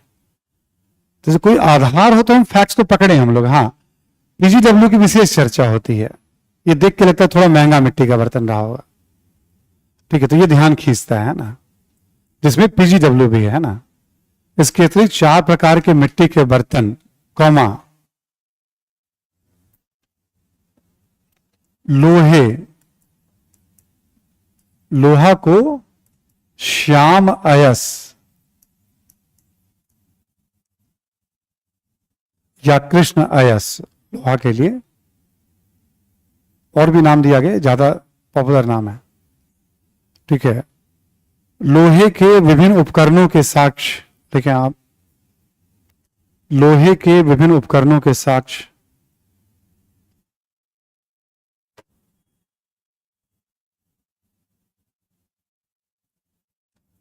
ठीक है, लिखें आप, रंग साजी कला, डाइंग है ना, रंगना वगैरह, रंग साजी कला इत्यादि। ठीक है, कपड़ों को रंगना वगैरह है ना। इसी में लिख लें आप, आभूषण का भी उल्लेख मिलता है। आभूषण,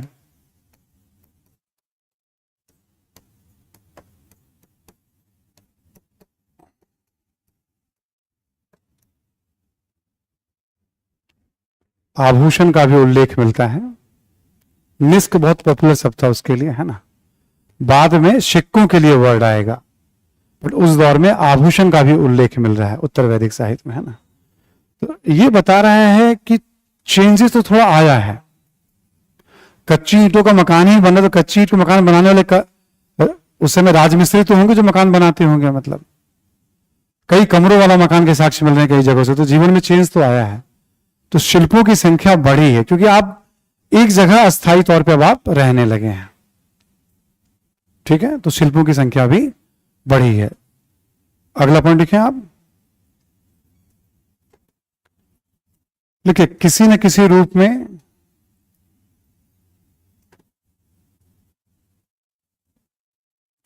किसी न किसी रूप में सीमित व्यापार का भी प्रचलन था, सीमित व्यापार का भी प्रचलन था।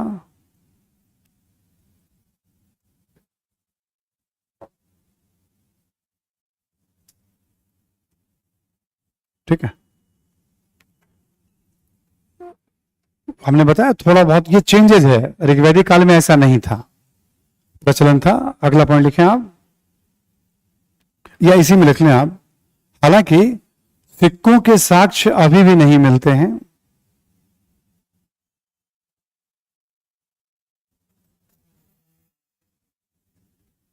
सिक्कों के साक्ष्य अभी भी नहीं मिलते हैं।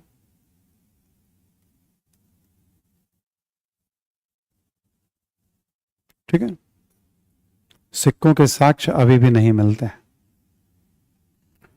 देखो, तो फिर कैसे खरीद बिक्री होगी? तो कहा जाता है बार्टर सिस्टम, वस्तुओं की अदला बदली होती होगी, मतलब कुछ हर समाज अपना सिस्टम तो बना ही लेता है।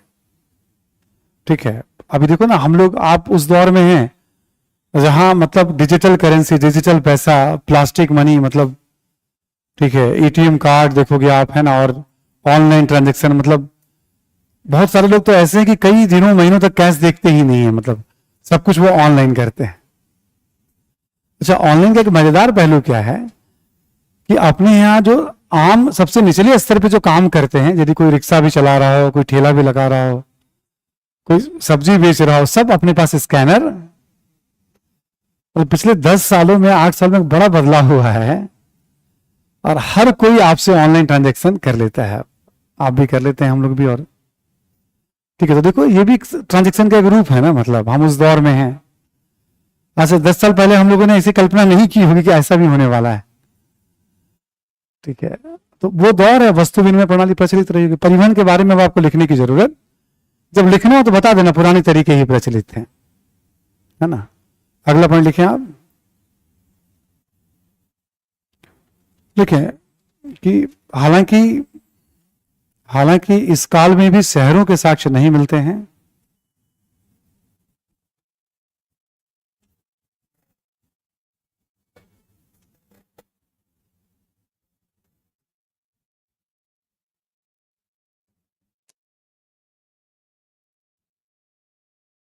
साक्ष्य नहीं मिलते हैं, लेकिन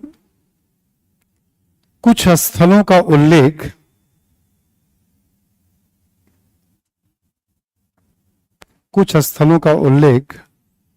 आद्य, मतलब प्रोटो आद्य शहरी स्थलों के रूप में होता है। आद्य का मतलब इंग्लिश में कहते हैं हम लोग प्रोटो, है ना, प्रोटो अर्बन साइट, आद्य शहरी स्थलों के रूप में होता है।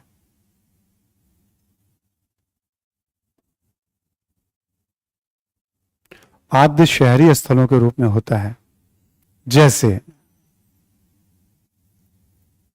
हस्तिनापुर लिख लीजिए आप इसमें, जैसे हस्तिनापुर एक एग्जाम्पल। ठीक है, हस्तिनापुर, ठीक है, लिख लें आप एग्जाम्पल के तौर पे। मेरठ के नजदीक पड़ता है हस्तिनापुर, है ना।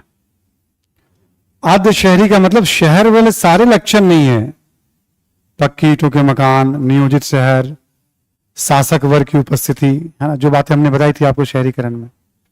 लेकिन उसी दिशा में बढ़ रहा है, कई ऐसे स्थल प्रमाण बताते हैं। कहने का मतलब ऋग्वेद काल की तुलना में उत्तर वैदिक अर्थव्यवस्था में परिवर्तन। अब जब हम अगली अर्थव्यवस्था पढ़ेंगे तो हम क्या देखेंगे? हम शहरी अर्थव्यवस्था, सिक्कों के साक्ष्य मिलने लगते हैं, व्यापार के साक्ष्य बड़े पैमाने पर मिलते हैं, शिल्पों की संख्या बहुत ज्यादा है, अधिशेष उत्पादन हो रहा है। अभी क्या होगा बुद्ध काल में, जब इसको पढ़ेंगे अगले काल में क्या चेंज आया, इसी में आपको चेंजेस दिखने शुरू हो जाएंगे। मौर्य काल में क्या चेंज आया, फिर उसमें चेंज दिखने शुरू हो जाएंगे। एक काल से दूसरे काल में क्या बदलाव आता है, हमें यह नोटिस करना होता है। अभी आप ऋग्वैदिक काल उत्तर वैदिक काल दोनों पढ़ा आपने, अब ऋग्वैदिक काल से तुलना करके देखेंगे आप उत्तर वैदिक काल में क्या क्या चेंज आया है, तो कॉपी में उसको नोट करा दिया गया है। हिस्ट्री में बहुत कॉमन सिंपल तरीका होता है पढ़ने का, ये एक काल से दूसरे काल में हम निरंतरता और परिवर्तन को पढ़ते हैं। ठीक, अभी क्या करिए आप लोग एक बार दोनों अर्थव्यवस्था, ऋग्वैदिक और उत्तर वैदिक अर्थव्यवस्था को रीडिंग कर लीजिए आप 2 मिनट के अंदर। फास्ट रीडिंग करना है आपको।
डन।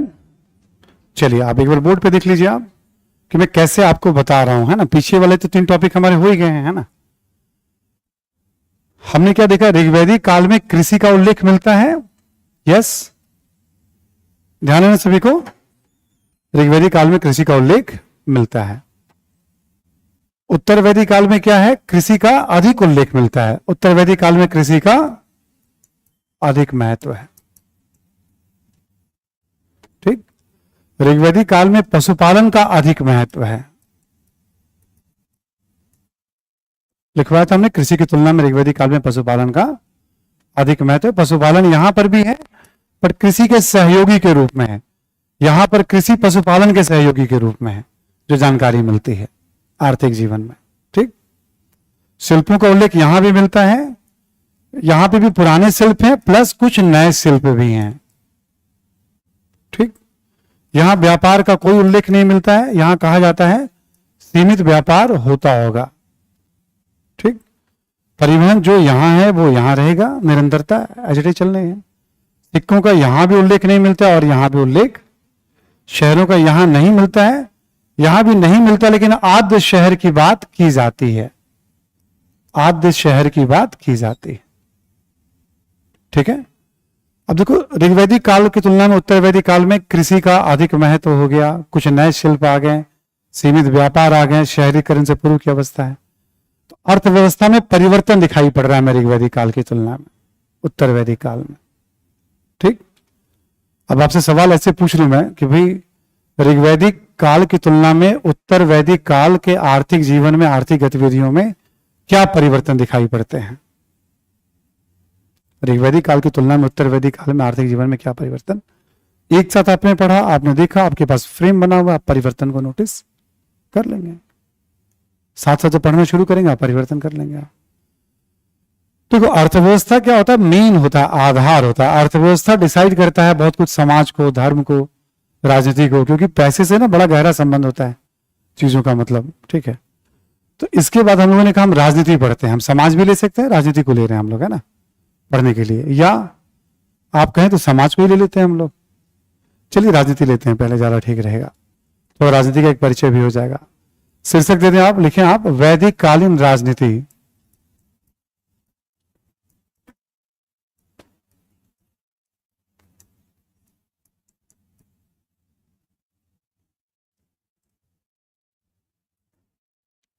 अब देखो, राजनीति में क्या होता है, हमने आपको अभी तक याद होगा आपको, संस्कृति में क्या पढ़ते हैं हम, क्लियर? विरासत में हम क्या पढ़ते हैं, कला में क्या पढ़ते हैं, स्थापत्य, चित्रकला और मूर्तिकला को कैसे पढ़ते हैं, ठीक है? समाज हम कैसे पढ़ते हैं, अर्थव्यवस्था कैसे पढ़ते हैं, धर्म कैसे पढ़ते हैं, ये सारी बातें आपको एक्सप्लेन कर दी गई हैं। जो हमने कहा कि एक अलग तरीके से जो हम लोग प्लान कर रहे हैं क्लास को, उसमें इस सारा कॉन्सेप्ट आपको लिखा दिया गया कॉपी के अंदर। संस्कृति में क्या शामिल होता है, कैसे पढ़ते हैं हम, विरासत हम कैसे पढ़ते हैं हम, कला के अंतर्गत क्या क्या आता है, स्थापत्य के अंतर्गत क्या आता है, चित्रकला के अंतर्गत क्या आता है, मूर्तिकला को कैसे पढ़ते हैं हम, समाज कैसे पढ़ते हैं, अर्थव्यवस्था कैसे पढ़ते हैं और धर्म कैसे पढ़ते हैं। आपने लिस्ट बनाई है क्या एक जगह? एक बार लिस्ट बना लीजिएगा एक जगह, किन किन चीजों को क्या क्या पढ़ने के लिए कहा गया है। बस इस वाले लिस्ट में एक रह गया है आपका राजनीति। राजनीति जब हम पढ़ते हैं तो क्या ध्यान रखते हैं हम? राजनीति का मतलब ये समझ लो मोटे तौर पे, शासन से संबंधित गतिविधियां। हम लोग राजनीति वर्ड तो बहुत सारा यूज करते हैं हम लोग रोजमर्रा में। राजनीति यानी शासन प्रशासन से संबंधित जितनी भी गतिविधियां हैं वो सब राजनीति का पार्ट माना जाता है। हिस्ट्री में जब हम राजनीति पढ़ते हैं तो क्या पढ़ते हैं हिस्ट्री में हम? ये सारा चार्ट तो समझ में आ गया ना, आपकी कॉपी में लिखा हुआ है। इसका अलग से एक चार्ट बना लीजिएगा, पूरा का पूरा एंशिएंट, मिडिवल, मॉडर्न में भी बहुत हेल्प करने वाला आपको ये, ठीक? जैसे अभी आपसे मैं कह दूं तो संस्कृति में क्या क्या लिखना है आपको बताओ, तो आपको ध्यान आना चाहिए संस्कृति में कौन कौन सी बातें आपको लिखनी है। नहीं ध्यान आ रहा है इसका मतलब आप पुराने क्लास नोट्स का रिवीजन नहीं कर रहे हैं। ऑनलाइन बच्चों की तो बहुत सारी क्लासेस चल रही हैं, बट आपकी अभी केवल यही क्लास चल रही है। तो आपके पास एक एडवांटेज है, पूरे क्लास नोट्स को एकदम कहते हैं कायदे से पचा लेने वाला एडवांटेज है। आपसे कहा जाए कि आप आके यहां बोल दो तो आप आके बोलना शुरू कर दो। सर लाइए मैं बोल देता हूं हड़प्पा अर्थव्यवस्था के बारे में, माइक दूंगा मैं, आप बोलना शुरू कर दो। आप ये वाली स्थिति होनी चाहिए आपकी, मैं लिख देता हूं, मैं बोल देता हूं। क्यों?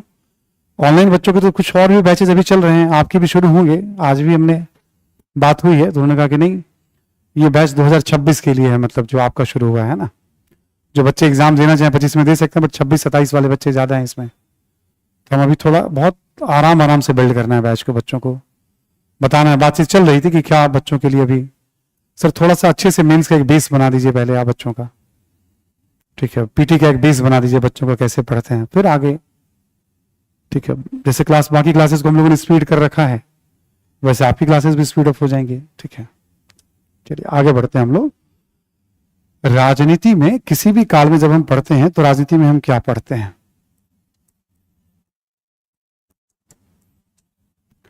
राजनीति में अक्सर देखोगे आप, कभी कभी हम वंशावली पढ़ते हैं, ठीक? वंशावली पढ़ते हैं हम, प्रशासन के बारे में पढ़ते हैं, कुछ कुछ युद्ध का उल्लेख होता है, उत्थान पतन का उल्लेख होता है, ठीक है?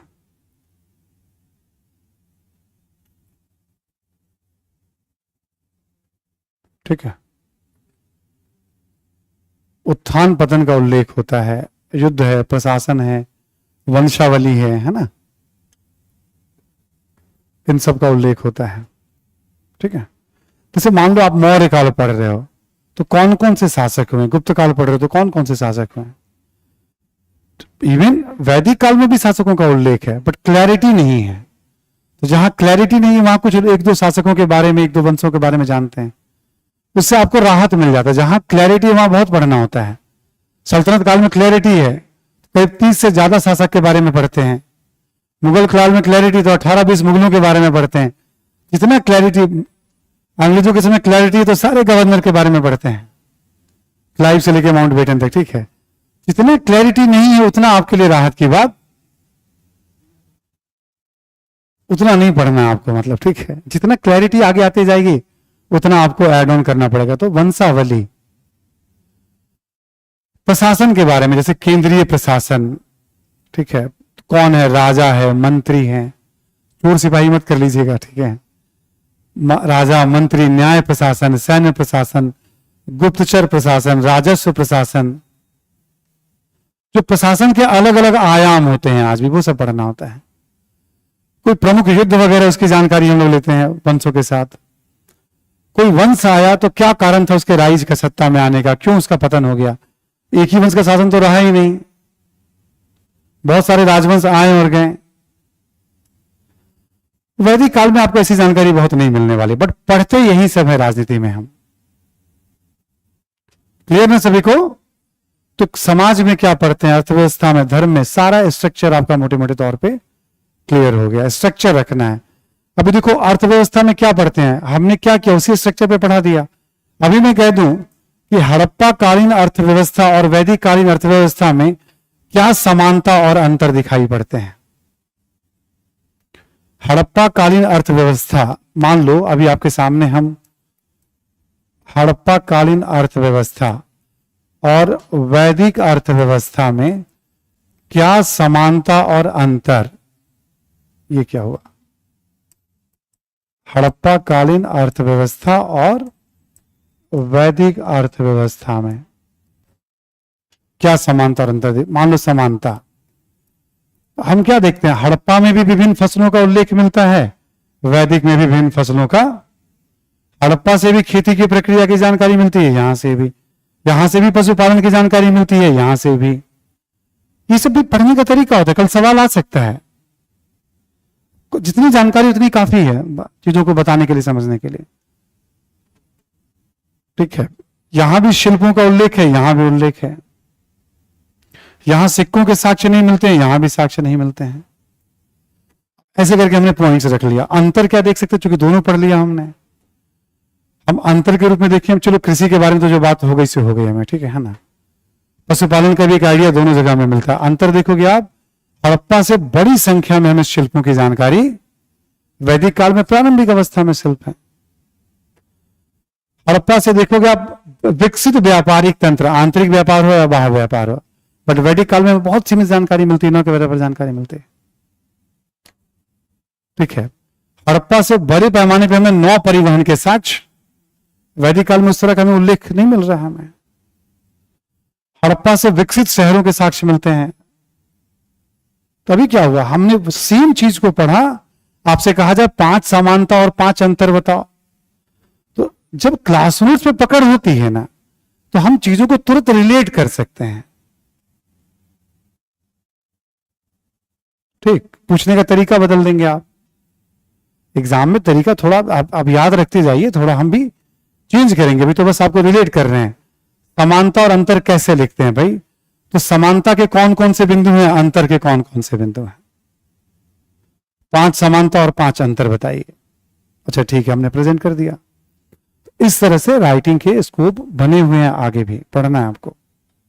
ठीक है, अब वैदिक कालीन राजनीति में फिर हम लोग बात करेंगे ऋग्वैदिक राजनीति। लिखें आप जरा,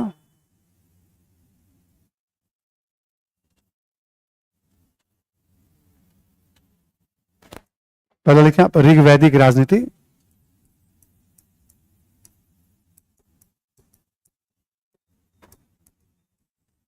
पहला पॉइंट लिखें आप, लिखें आप कबायली एवं पशुपालक समाज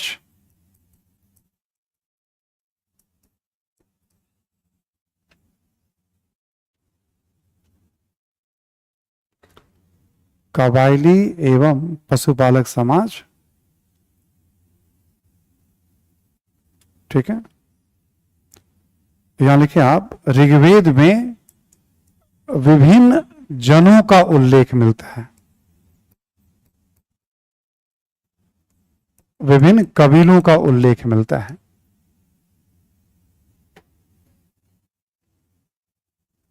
विभिन्न जनों का, कबीलों का उल्लेख मिलता है। जैसे लिख लें आप भारत, कुछ प्रमुख लिख लें, सारा लिखने की जरूरत नहीं। पुरु, भारत, पुरु इत्यादि। ऋग्वेद में कबीला को क्या कहा गया है, जन। ठीक है, ऋग्वेद में कबीला को क्या कहा गया है? जन। तो ऋग्वेद में विभिन्न कबीलों का उल्लेख मिलता है, ठीक। जैसे भारत, पुरु, अनु, यदु, द्रुहु, तुर्वसु, अनिल, पकार, ठीक है, भलनास, शिवी, विशानन, ऐसे करके बहुत सारे कबीलों का उल्लेख है। फिर आप पूछोगे कहाँ है, तो आपके बुकलेट में दिए हुए सब नाम। उसकी जरूरत है क्या? नहीं है आईएएस के एग्जाम में, बट वहां सब लिख के दे दिया गया है, ठीक है भाई, ले लो आप, ठीक है। हमसे पूछोगे जब मुझे याद है तो मैं लिखवा भी सकता हूं, लिख लो आप इसको भी। आप बहुत सारी चीजों को मैं जान तो नहीं, उसको उतना करना ही नहीं, आपको बताना एनर्जी, हाँ, पर जानना है थोड़ा सा कि उस समय का राजनीतिक समाज कैसा था, उस समय का ऋग्वेदिक काल का। बट कभी इच्छा पड़ जाए कि अरे मेरा पड़ोसी बहुत जानता है, ठीक है। यहां क्या होता है, पढ़ाने की एक संस्कृति है। ज्यादातर दिल्ली में जो शिक्षक थोड़ा पहले से पढ़ा रहे हैं, जो जीएस पढ़ाते हैं आमतौर पर वो ऑप्शनल पढ़ाते हैं। मैं भी पहले पढ़ाता था लेकिन छोड़ रखा हूं इधर बहुत समय से। तो हम क्या कहते हैं, ऑप्शनल वाली सारी ज्ञान हम जीएस में ठेल देते हैं,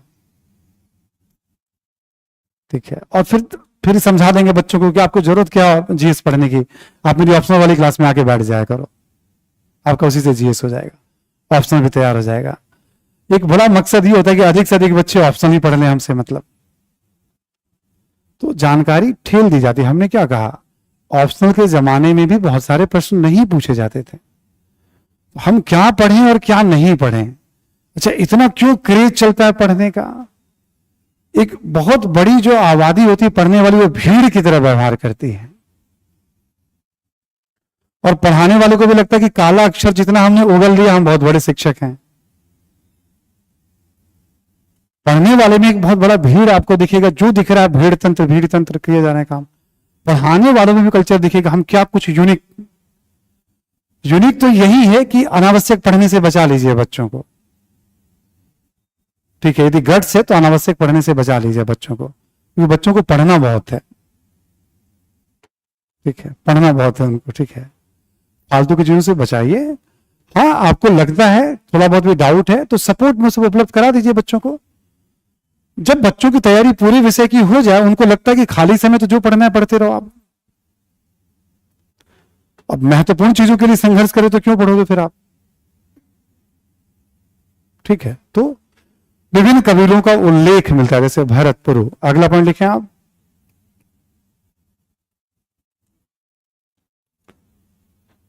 इसी में अगला पॉइंट लिखें कि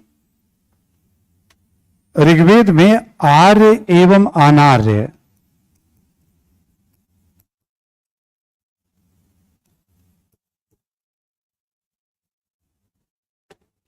ऋग्वेद में आर्य एवं अनार्य जन के बीच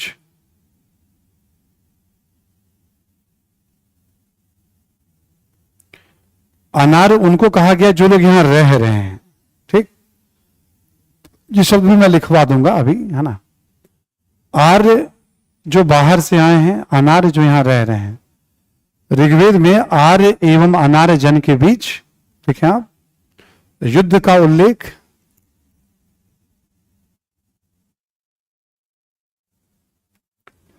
तथा आर्यों के बीच, आर्य जनों के बीच भी युद्ध का उल्लेख मिलता है।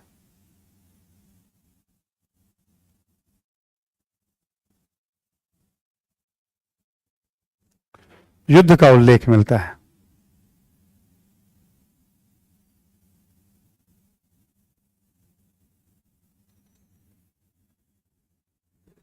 ठीक है। नोट कर लिया आपने। ऋग्वेद में देखोगे आर्य कबीलों के बीच में, अनार्य कबीलों के बीच में, बहुत सारे अनार्य, उनके बीच में युद्ध का उल्लेख मिल रहा है। आर्यों के बीच में युद्ध का उल्लेख मिल रहा है। युद्ध किस चीज के लिए होंगे, तो पशुओं के लिए, चारगाह के लिए, इन सब चीजों के लिए, प्रतिष्ठा के लिए सब युद्ध होता था, ठीक। इसी में लिखें एक प्रमुख युद्ध का नाम है, एग्जाम्पल लिखें आप, जैसे 10 राज युद्ध,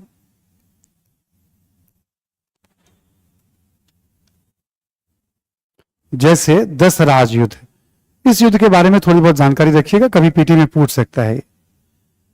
रामचंद्र शर्मा की किताब तो आप सभी के पास होगी ना, आप किताब उसमें देखिएगा 10 राज युद्ध का कहां उल्लेख है, ठीक है। ऋग्वेदिक वाले चैप्टर में कहीं ना कहीं उल्लेख है, किसके बीच में हुआ था, कौन उसके पुरोहित थे, वो सब उल्लेख है। किस नदी के तट पर लड़ा गया था, तो रावी नदी के तट पे है ना, सब उल्लेख है। दशराज युद्ध के बारे में जानकारी दी गई, उसको पढ़ लीजिएगा ऐसे ही, ठीक। कबायली पशुपालक समाज, विभिन्न जनों का उल्लेख, एक आर्यों और अनार्यों के बीच में यानी युद्धों का उल्लेख हो रहा है। अच्छा, हम लोग पढ़ते हैं ना हमेशा जैसे भारत नाम क्यों पड़ा है, तो ज्यादातर विद्वान यही कहते हैं, जो आर्यों का एक जन था, बहुत शक्तिशाली कबीला था ये भरत, भरत के नाम पर ही भारत नाम पड़ा है, भरत के नाम पर ही भारत नाम रखा गया। दूसरा पॉइंट हो गया आपका, है ना। अगला पॉइंट लिखें आप,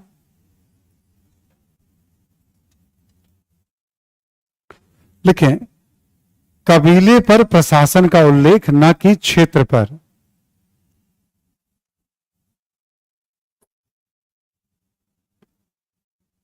कबीले पर प्रशासन का उल्लेख, न कि क्षेत्र पर।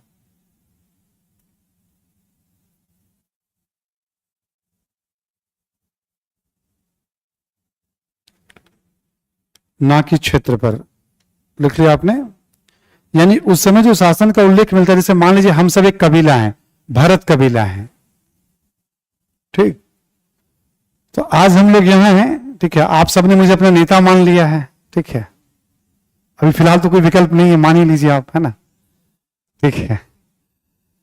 तो अभी हम लोग यहां पे सब कुछ ठीक है, सारी सुविधाएं, थोड़ी बहुत खेती है, पशुपालन है। जब लगा कि यहां दिक्कत होगी, तो हो सकता है हम लोग यहां से शिफ्ट कर जाएं कहीं और। तो अब हम जहां जाएंगे, अब वहां शिफ्ट कर गए, यानी हम क्षेत्र पे शासन नहीं, क्षेत्र पे रहने वाले पे नहीं, बल्कि हम कबीले पर शासन कर रहे हैं। तो ऋग्वेद में कबीले पर शासन का उल्लेख मिलता है, ना कि क्षेत्र पर शासन का। टेरिटोरियल शासन का उल्लेख नहीं मिलता है, उत्तर वैदिक काल में मिलेगा आपको। ऋग्वेदिक काल में जन पर शासन का उल्लेख है, उत्तर वैदिक काल में जनपद पर शासन का उल्लेख है। जहां जन के लोग अस्थायी तौर पर जिस क्षेत्र में रहने लग जाए उसको जनपद कहा जाता है। उत्तर प्रदेश में आज भी जिला के लिए, डिस्ट्रिक्ट के लिए जनपद शब्द का प्रयोग किया जाता है। जनपद गाजियाबाद, जनपद मेरठ, जनपद फर्रुखाबाद, ऐसे करके, है ना। तीसरा पॉइंट आपने लिख लिया कबीलों पर। लिखें शासन के प्रमुख के तौर पर, शासन के प्रमुख के तौर पर राजा का उल्लेख,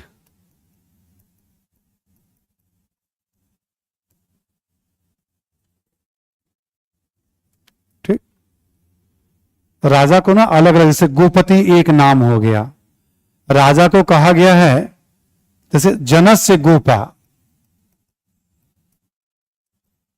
राजा का जैसे एक नाम हो गया, यानी कबीले का गोप, गोप भी कहा गया राजा को, ठीक है। जनस्य गोपा, गोपति, ये सब बताता है कि गाय, कबीला, इन सब का जीवन में बड़ा महत्व, ठीक। शासन के प्रमुख के तौर पर राजा का उल्लेख। अब राजा कौन हो सकता है, तो ऐसा माना गया जो शारीरिक रूप से मजबूत था उसको लोग राजा के रूप में चुनते थे। प्रारंभ में उसका चयन होता था, धीरे धीरे वह पद वंशानुगत हो गया। लेकिन आप प्रारंभ में, इसी में लिखे प्रारंभ में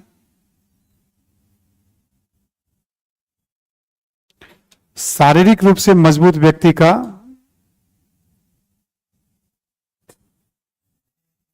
शारीरिक रूप से मजबूत व्यक्ति का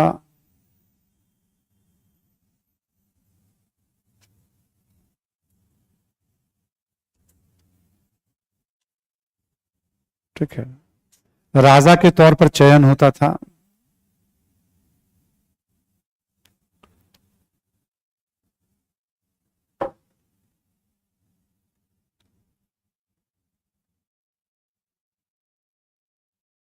ठीक है, राजा के तौर पर चयन होता था, ठीक है। देखिए आगे चलकर ऋग्वेदिक काल में आगे चलकर यह पद वंशानुगत हो गया।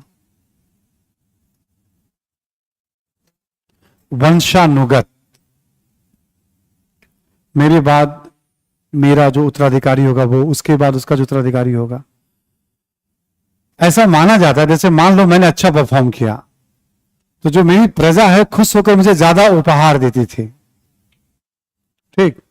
तो मेरे पास ज्यादा सुविधाएं हैं तो पूरा बाकी समय यदि खतरा नहीं तो बाकी समय हम कोशिश करते थे कि शारीरिक रूप से हम कितना मजबूत तो मेरा जो अगला पीढ़ी है उसको भी सारी सुविधाएं मिल जा रही है मेरे कारण, तो स्वाभाविक रूप से वो भी मजबूत, कुछ जेनेटिक्स के कारण, कुछ सुविधाओं के कारण।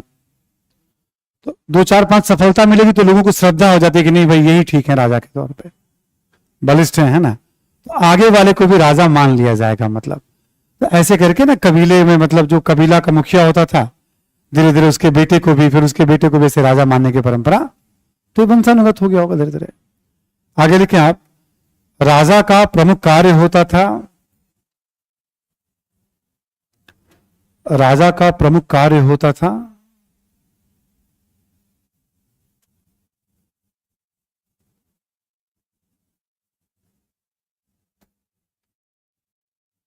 ठीक है, कबीले की रक्षा,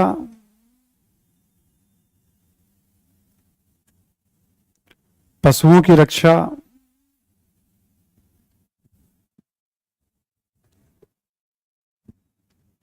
चारगाह की रक्षा,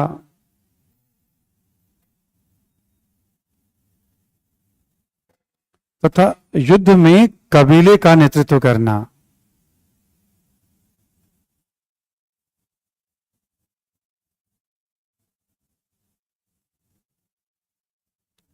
युद्ध में कबीले का नेतृत्व करना,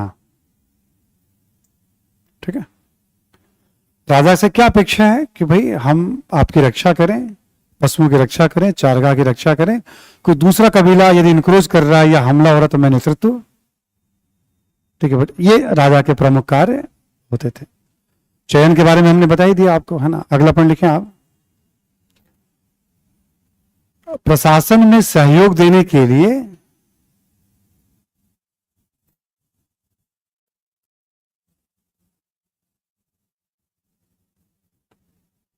कुछ संस्थाओं का भी उल्लेख मिलता है, जैसे सभा, समिति, विदत गण। संस्थाओं का भी उल्लेख मिलता है, सभा, समिति, विदत गण, ठीक। यहां ब्रैकेट में लिख लेंगे आप, राजा के चयन में समिति की महत्वपूर्ण भूमिका होती थी। राजा के चयन में समिति की महत्वपूर्ण भूमिका होती थी।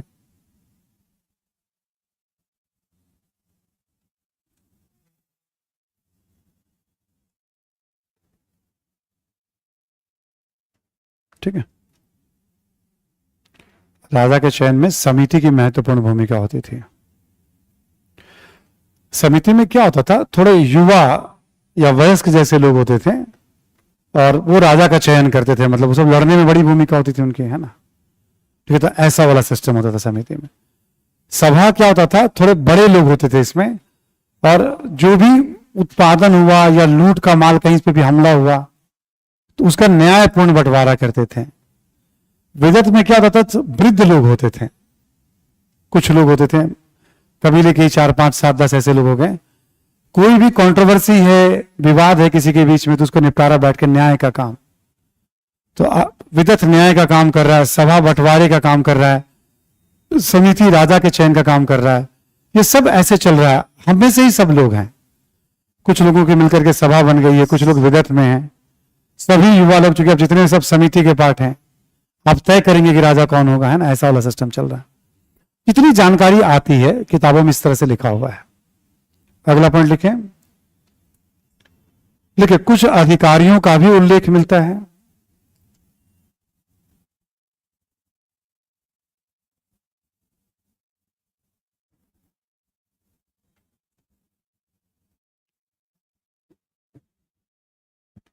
कुछ अधिकारियों का भी उल्लेख मिलता है। अब राजा अकेले कैसे काम करेंगे, तो राजा को सहयोग देने के लिए कुछ अधिकारी भी हैं। लिखें आप, जैसे में लिख लें आप, पुरोहित,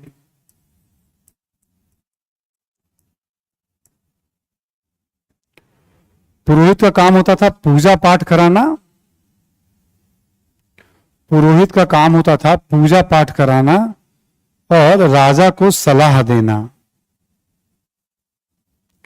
पुरोहित का काम होता था पूजा पाठ कराना और राजा को सलाह देना। अक्सर देखेंगे जितने भी पुराने राजवंश हैं, मुख्य पुरोहित सलाहकार मेन वही होते थे, राजा के बाद अगला व्यक्ति, बुद्धिमान व्यक्ति जो होगा, मतलब पूजा पाठ भी करा रहा है और बुद्ध क्या करना है क्या नहीं करना है। इसी में लिखें आप पुरोहित के बाद जैसे वज्रपति, चारगाह का प्रमुख, सेनानी,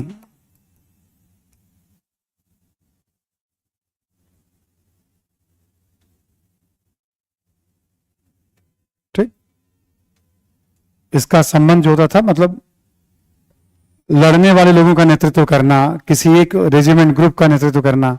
सेनानी बस लिख के छोड़ दीजिए, आप एक्सप्लेन करने की जरूरत नहीं है इसको आपको।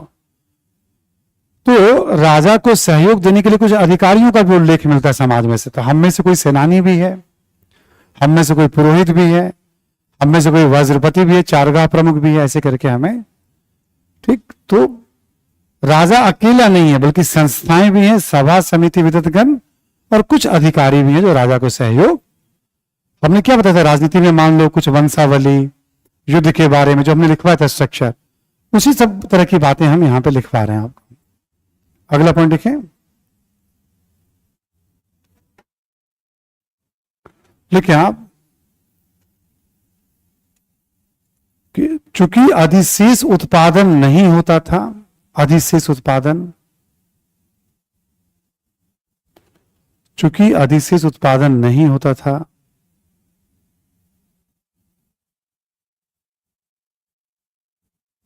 इसलिए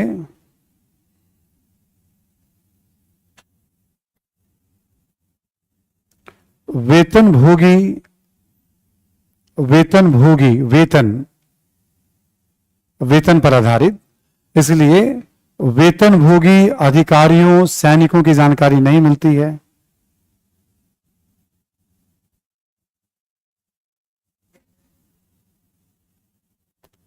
वेतन भोगी अधिकारियों और सैनिकों की जानकारी नहीं मिलती है, ठीक। ये पैसे पे हायर किए हुए लोग नहीं हैं, लिखें कि बल्कि ये रक्त संबंधों, लिखें आप, बल्कि ये रक्त संबंधों से जुड़े हुए थे।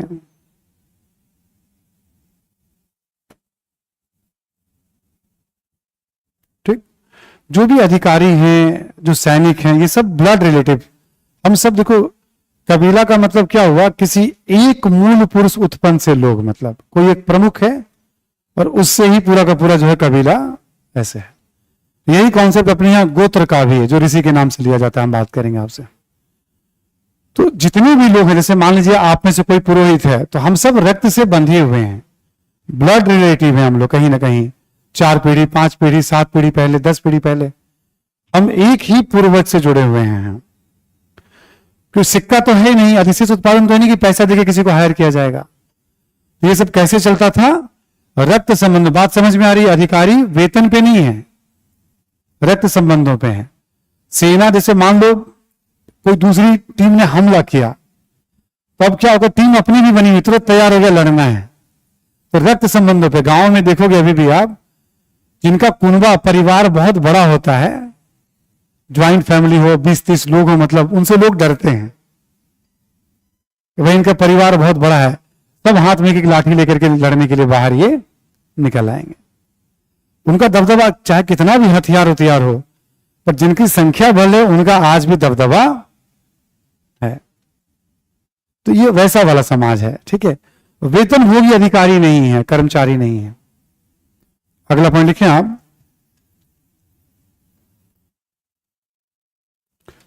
लिखें कि ऋग्वेद से अपराध की भी जानकारी मिलती है। अपराध,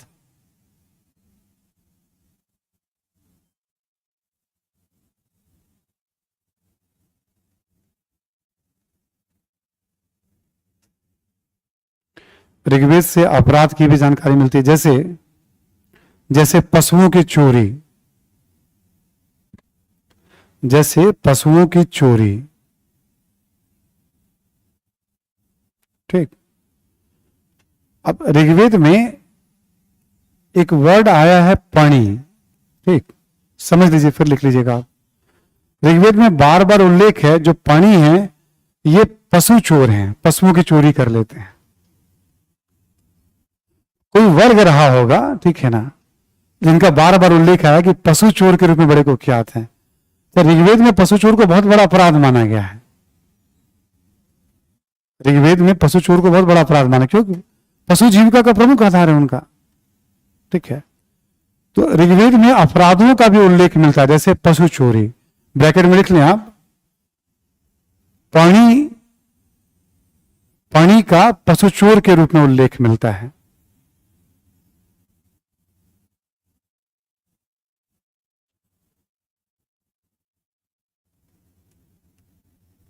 ठीक, एक अतिरिक्त जानकारी है, जरूरी भी है ये, तभी लिखवा हमें, पशु चोर के रूप में उल्लेख मिलता है। लिखें कि अपराधियों को सजा दिए जाने का भी उल्लेख मिलता है।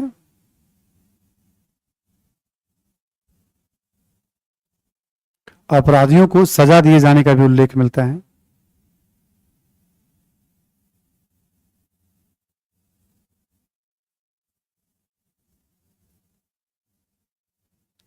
ऐसा उल्लेख है कि सजा भी दिया जा रहा है, लेकिन अब जो सजा देने वाले लोग हैं वो भी रक्त संबंधों पे हैं, पैसा वाला कोई भी कॉन्सेप्ट नहीं है यहां पे। तो ऋग्वैदिक कालीन राजनीति से जुड़ी हुई जितनी महत्वपूर्ण बातें, उसका कॉन्सेप्ट, उसका आइडिया यही है, ठीक। हमें यहां पे न्याय का भी मतलब उल्लेख मिल रहा है, लेकिन वो सब भी रक्त संबंधों पे, जैसे बड़े बुजुर्ग हैं, कैसे पंचवंश होते समाज में देखेंगे आप, परिवार है, कोई मुखिया है तो भाई जो कह दिया वो फाइनल, मतलब रक्त संबंधों पे तो होता है ना, पैसे पे थोड़ी काम करता है कोई ये। तो इस तरह से न्यायिक व्यवस्था भी चल रही है। यानी ऋग्वेद में राजनीति की आप कल्पना करेंगे तो क्या कल्पना करेंगे आप, कबीले पर शासन, राजा है, पहले चुनाव फिर वंशानुगत हो गया, राजा को सहयोग देने के लिए कुछ संस्थाएं हैं रक्त संबंधों पर आधारित, कुछ अधिकारी हैं रक्त संबंधों पर आधारित, क्योंकि न तो अधिशेष उत्पादन है ना ही सिक्के हैं। एक और पॉइंट लिख लें आप, लास्ट पॉइंट इसमें, तो क्या आपकी ऋग्वेद में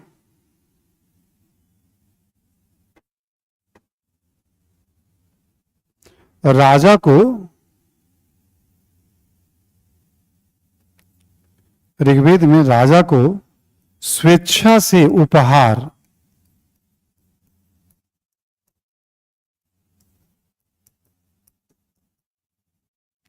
ऋग्वेद में राजा को स्वेच्छा से उपहार, ब्रैकेट में लिख लेंगे आप बलि, बलि है ना, स्वेच्छा से उपहार दिए जाने का भी उल्लेख मिलता है।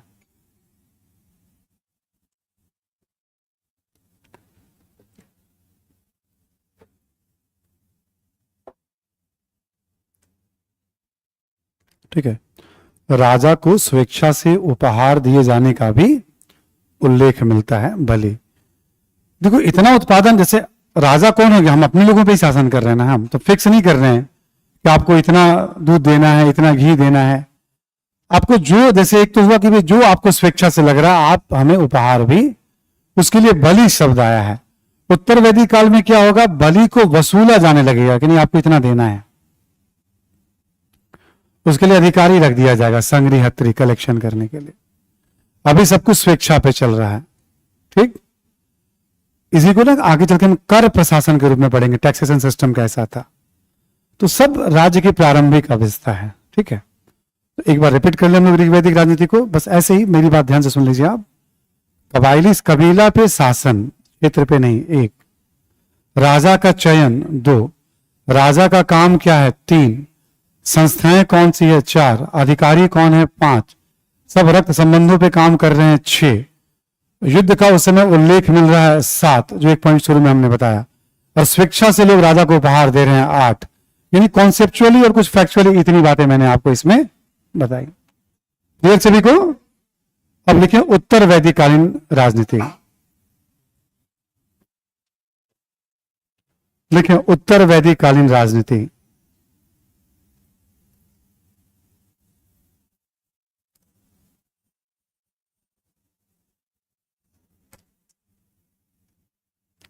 लिखें उत्तर वैदिक साहित्य में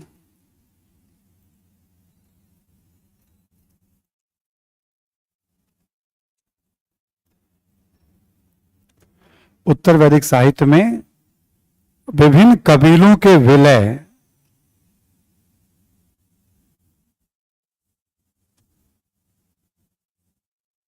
विभिन्न कबीलों के विलय, जैसे भारत और पुरु जो है ये दोनों मिल जाएंगे तो एक कुरु कहलाएंगे, कुरु वंश, कौरव वंश का जो इतिहास पढ़ते हैं महाभारत में, है ना।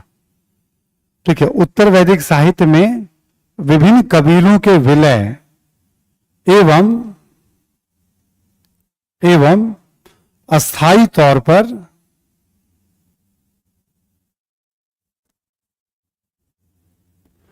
एक स्थान पर रहने का उल्लेख भी मिलता है।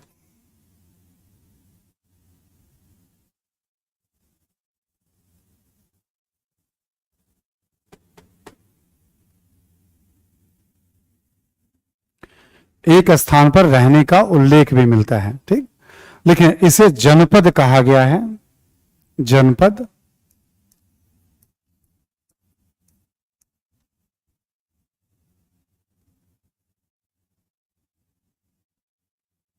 ठीक, जैसे बहुत फेमस है उस समय के, जैसे कुरु जनपद है ना, ऐसे ही पंचाल जनपद है।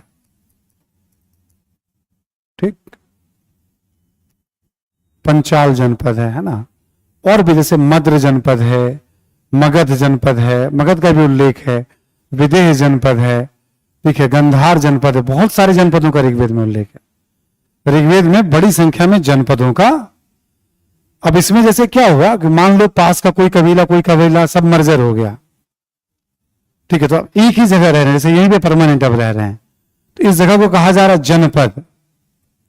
जो शक्तिशाली कबीला है ना उसके नाम पर ही जाना जाता है उस क्षेत्र को, बाकी कबीले के लोग भी वहां रहते हैं, पर जो शक्तिशाली कबीला उसके नाम पे जाना जाएगा, प्लस वहां के शासन में उस कबीले की प्रमुख भूमिका, तो ताकतवर वाली बात होती है ना। अब देखो ऋग्वैदिक का उत्तर वैदिक काल में क्या चेंज आया, ऋग्वैदिक काल में कबायली समाज है, यानी एक स्थान से दूसरी जगह पे जाकर के शिफ्ट हो जा रहे हैं लोग। अब यहां क्या हो रहा है कि नहीं, विलय भी हो रहा है और एक साथ, क्योंकि विलय हो रहा साथ तभी रहेंगे जब उतना उत्पादन हो रहा हो, उतना उत्पादन होगा, खेती होगा, तभी तो रह पाएंगे, वरना ये भी घूमते रहते हैं। जनपद, अगला पॉइंट लिखें आप, लिखें इस काल में जन के स्थान पर जनपद का उल्लेख मिलता है, जन के स्थान पर जनपद का उल्लेख मिलता है।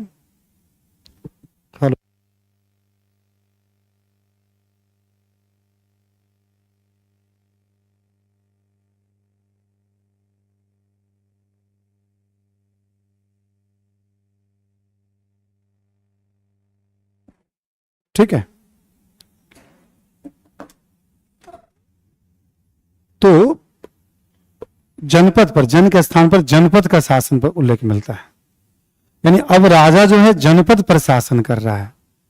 अब राजा क्षेत्र की रक्षा भी करेगा, लोगों की रक्षा भी करेगा, युद्ध में वही सेम चीज है, बस एक कॉन्सेप्ट चेंज हो गया। अब क्यों, क्योंकि एक जगह रह रहे हैं, क्यों रह रहे हैं, क्योंकि उतना उत्पादन हो जा रहा है, खेती और अर्थव्यवस्था है, तभी ये संभव हो पाया है। अगला पॉइंट लिखें आप, नेक्स्ट पॉइंट लिखें आप कि उत्तर वैदिक काल में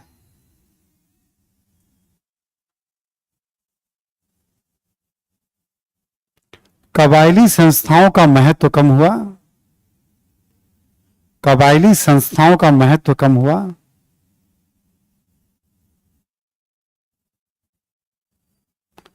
जैसे सभा एवं समिति का,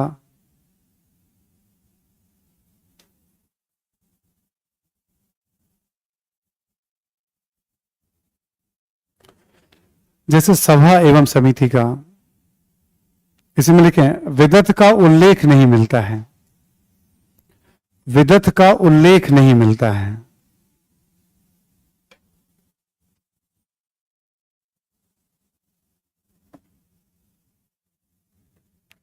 विदत का उल्लेख नहीं मिलता है। ठीक है, जैसे ऋग्वैदिक काल में विदत है ना, तो उत्तर वैदिक काल में इसका उल्लेख ही नहीं मिल रहा, कहां गया विदत। सभा समिति का महत्व, सभा में ना कुछ खास लोग हैं। अभी क्या हुआ, जैसे जनपद हुआ मान लो, अब सोचो आसपास के 50 गांव मिलकर के एक जनपद हो गया, 100 जनपद एक जगह है, तब तो हमने बना लिया सभा आ जाओ समिति आ जाओ। अब 50-100 गांवों से लोगों को बुलाना, उनको नियुक्त करना इतना आसान काम। ठीक है, तो राजा का और उसके आसपास के लोगों का महत्व बढ़ रहा है उत्तर वैदिक काल में, ऐसे चेंजेस आ रहे हैं। अगला पॉइंट लिखें, अधिकारियों की संख्या में वृद्धि का भी उल्लेख मिलता है।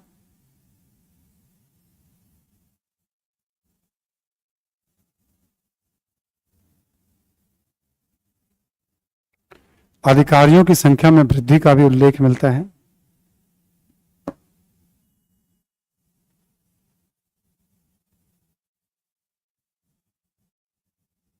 हालांकि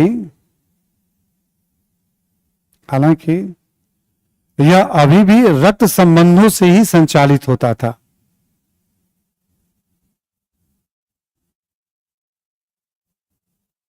अभी भी रक्त संबंधों से ही संचालित होता था।